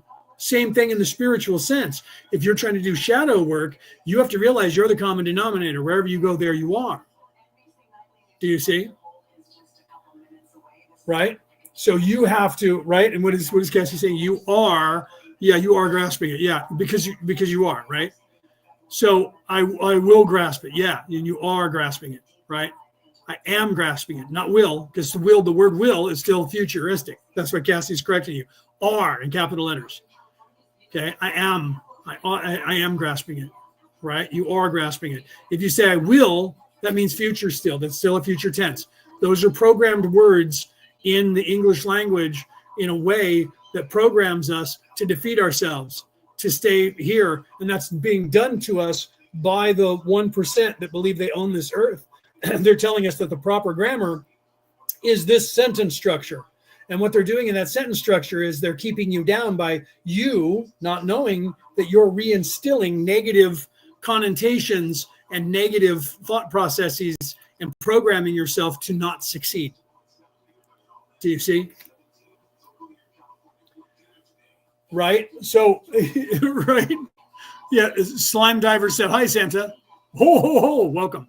Welcome, right? So I am Santa. I am Santa Claus. Let me look over my glasses at you, right? And do the Santa Claus. So you have to realize that you have to deprogram yourself. And that was what they were selling to the world back in the 1990s. If you're too young to know that, you could look it up, The Secret. And the secret was deprogramming all the negative thought processes and word salads that they put into our minds all across the planet in this Western philosophical maritime law that is ruling this earth, and move into a more positive affirmation, wording and thought processes. Replace it with positiveness towards yourself. Reprogram your spelling and your word choices. And it's really hard to do. That's why I don't say inner stand, because I don't stand under anyone. That's a maritime law word that says, do you stand under me? Do you submit to my will? I don't stand under anyone. So that's why you hear these people across the world now, just since 2017, when we were in a think tank and started putting it out to the world and everybody else started picking it up. Do you understand? Do you realize the concept? Those are the concepts, and you're going to see that catching on around the world, and it already is since 2017, and it is now almost 10 years later. It is becoming more commonplace to hear people say understand than understand, because those people who have chosen a spiritual path or a path of I'm getting the word righteousness in your own self and your own strength and your own, even if you're not spiritual, even if you're not religious in any way, but you want to be more affirmative towards yourself and more prosperous towards yourself, you have to take on these thought processes to then not stifle yourself and defeat yourself in everything that you do. Do you see?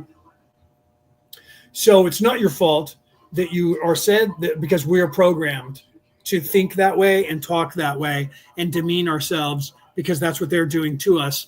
when we're going through their schooling system, which is a brainwashing programming system. And then when you watch television and the internet, it's programming you. That's why they're called programs on television, because they're programming your mind.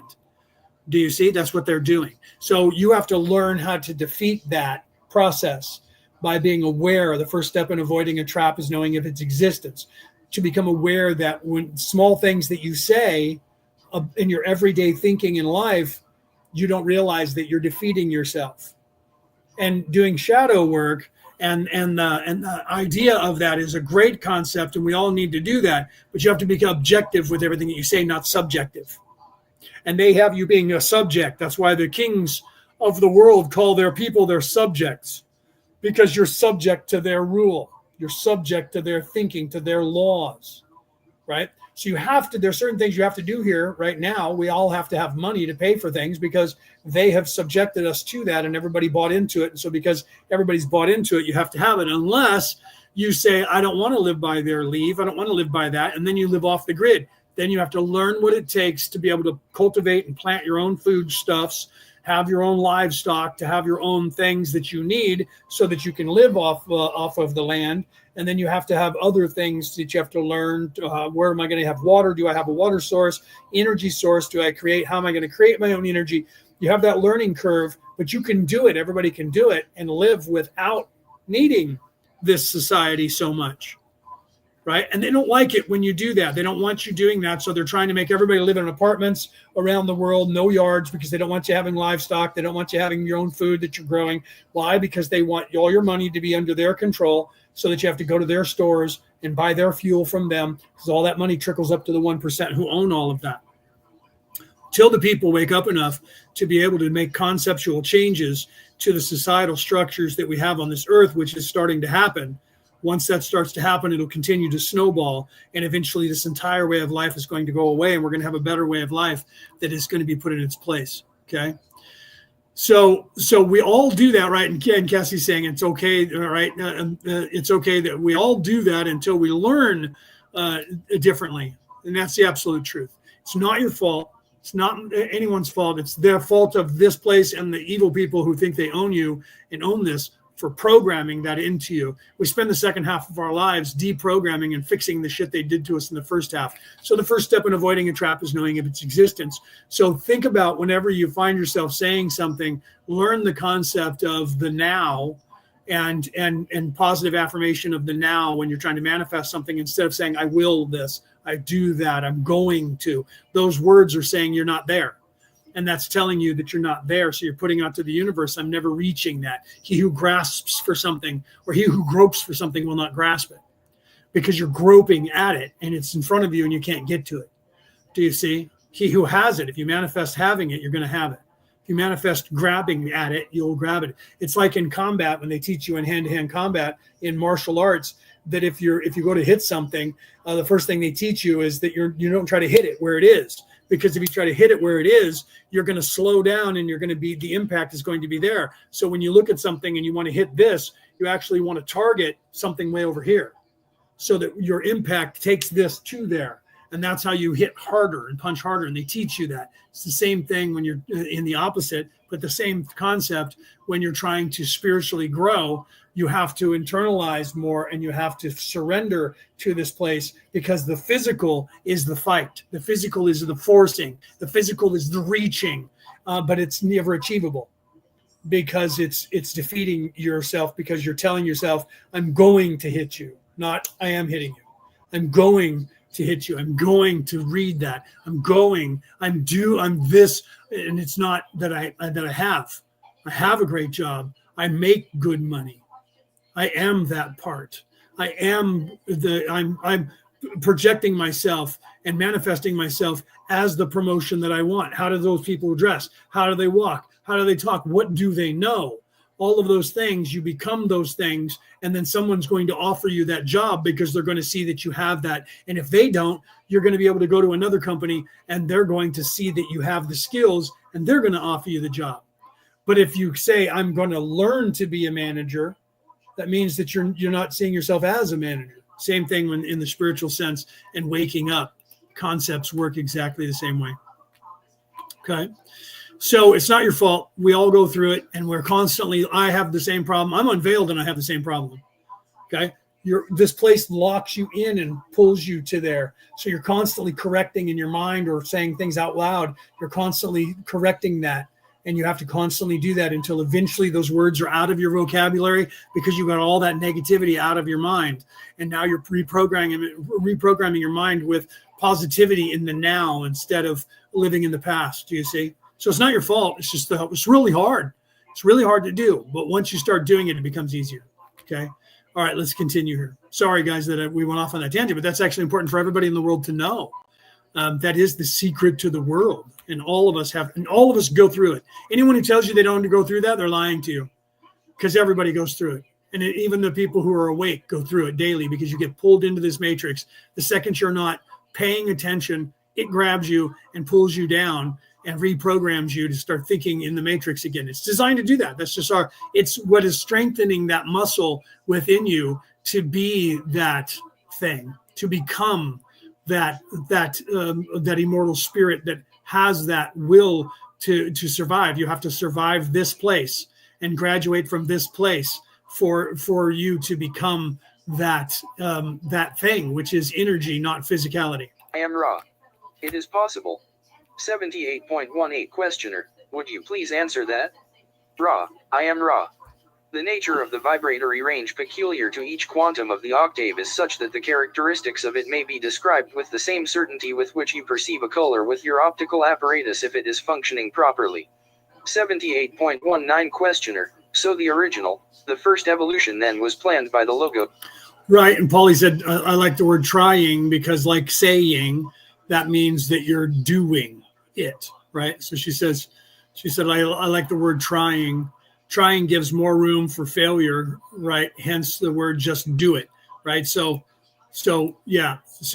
doing something as opposed to trying it, because trying gives room for failure. Doing is clarification, specific, that you are, that you have become, that you are. But the first distortion was not extended to the product.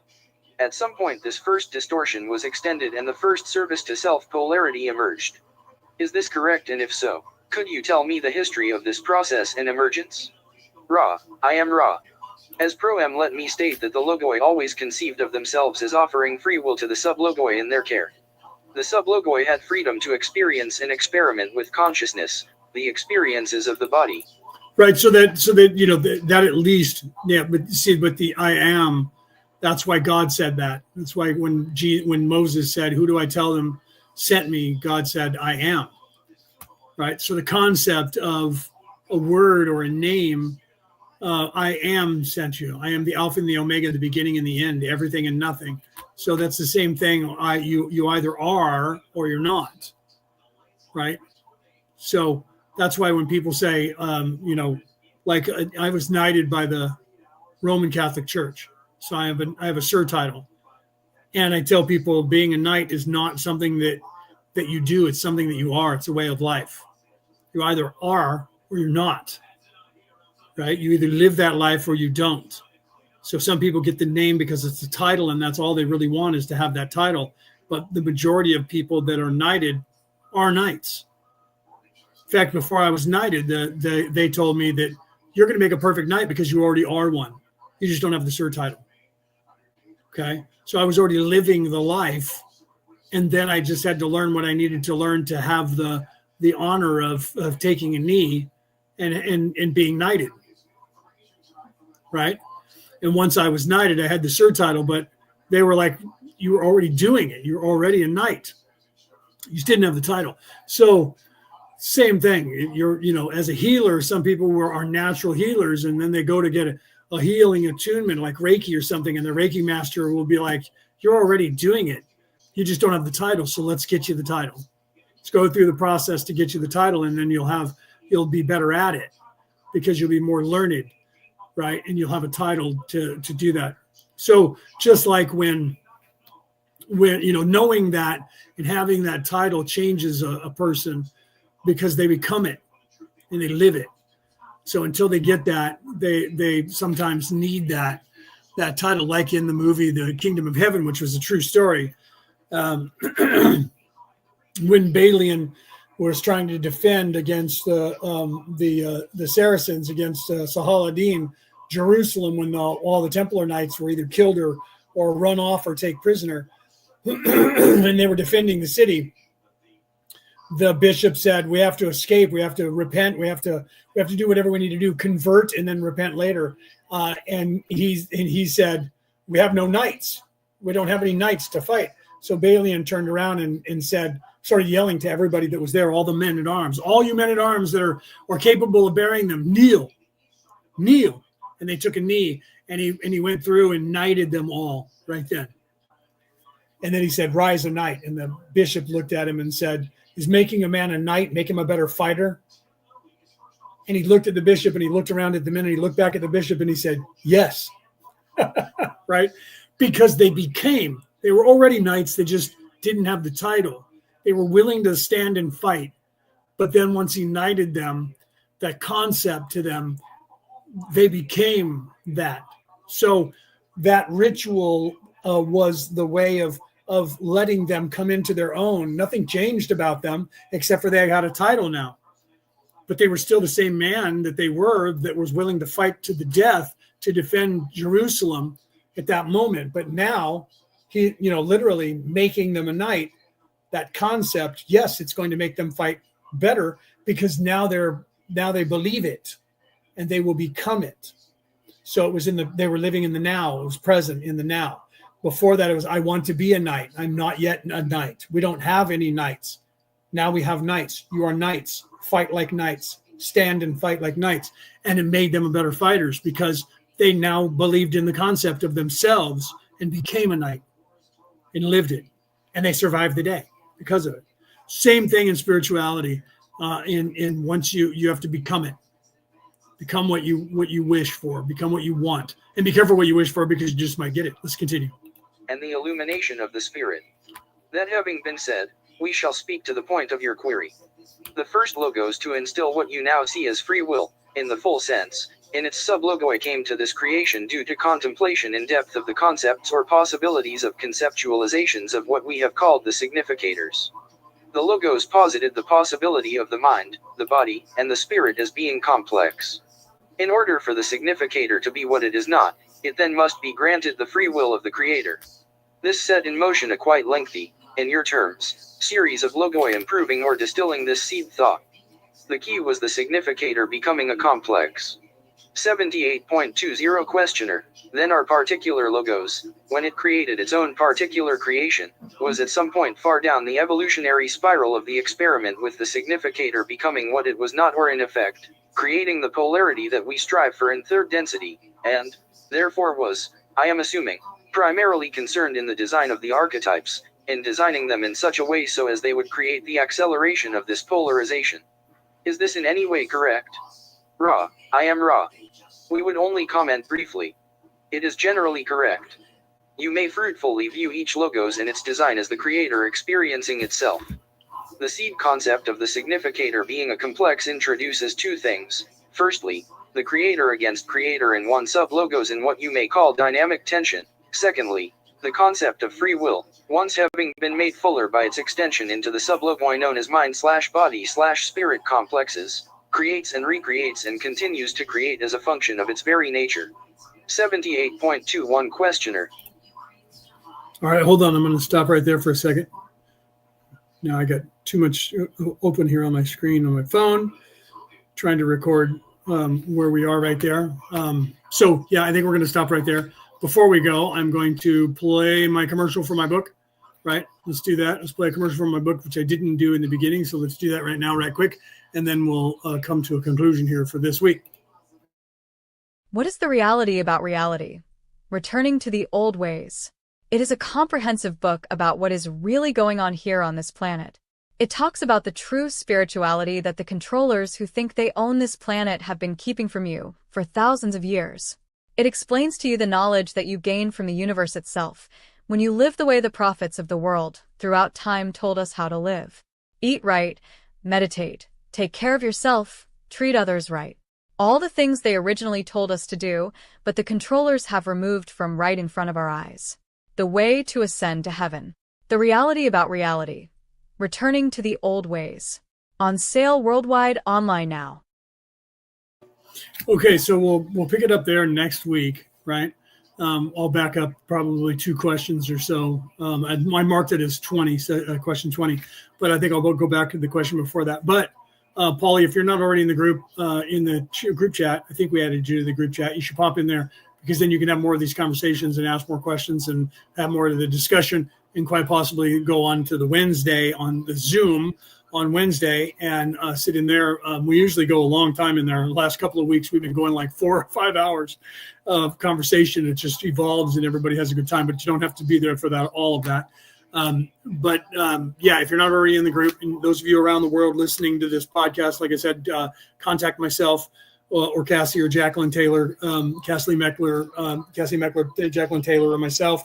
I don't know who else is in the group right now, but it's admin, Peter Coyle, if he's around. There's a bunch of us that are administrators in that group. Get a hold of us, and then we can get you in that group on Messenger to have conversations. Otherwise, get a hold of us individually, and we can work with you if you resonate with us. And if you don't, and you move on to somebody else, we don't get annoyed with that. We always suggest that everybody move to find the mentor or the guide that will guide you, that it is more resonant with you, whoever that person is. And you'll figure out whether or not they're a good person or not, because by trial and error, you'll either get duped or you won't. Figure that out. And we're here to help people around the world to ascend, to come into their own, to be able to also then turn and help the rest of the people of the world. Because the truth is, if you want, hashtag be the change. That saying came from Mahatma Gandhi. Be the change you wish to see in the world. So to change the world, you change yourself. And by changing yourself, that changes people around you, because it changes you, and your vibration changes them. And thereby, then they'll either follow your lead, or they'll start doing their own thing, but it'll change them for the good. If you change yourself because you're in service to others, then you're going to change them. And that's going to make a difference. And everybody that is around you that ever meets you and talks to you is going to feel slightly uplifted by your vibration, because when you change yourself, you raise your vibration, which raises the vibration a little bit. That's the pebble dropping in the pond, or a one raindrop in the ocean that affects the entire ocean in some way. And if enough people are changing themselves, then the ocean changes itself. Do you see? So if you fix yourself and everybody else fixes their self, then the whole self gets fixed, right? So it starts with you. You have to take care of yourself, fix yourself, upgrade yourself. And when you do that, that's going to change people around you, or they're going to polarize away from you. They're either going to say you're crazy and they hate you and stop learning that and get away from you and I don't want to have anything to do with you, or you're going to say, I'm outgrowing these people. I can't have them in my life anymore because they're dragging me down and they won't change. You have to allow them to be where they are in their development as well, and not think that you have to save the entire planet, because you're not here to do that, right? You're here to save yourself, and by doing so, assist everyone else to do the same by your example, by your leadership, by your vibration, by you being a good person. Whatever you find is your place to where you fit in society, you can be in the middle of all this chaos and still be a beacon for those people that are looking for someone that is not chaos. And you don't have to do anything and lead them. All you have to do is be you, and they'll find that and they'll see that. And then they'll see that you're not the leader, but they may see that someone else is willing to, or they may find someone else's light and then say, how do I become that? Right? Eventually they're going to want to do that. So you pay it forward because I paid it forward, because someone else paid it forward to me and someone else paid it forward to them. And that's how it works. So I get the knowledge. I tell you that, you get the knowledge, you tell someone else that, they get the knowledge, they tell someone else that, and it just exponentially moves out until eventually the entire planet is changed. And that's how you change the entire planet. Okay. All right, guys. I love you guys. Have a great weekend, depending on where you are in the world, right? This has been Orion Rising. I am your host, Leonard O'Neill. Good morning, good afternoon, good evening, or good morrow, depending on where in the world you are tuning into the show. I'll see you guys next week if you only listen to the podcast. Otherwise, I'll see you guys in the chat if you're in there, or I'll see you guys on the Zoom on Wednesday, or you guys can work with me individually if you send me a message, and I'll help you to ascend or find the tools that you need to do so. Have a great night. Love you guys.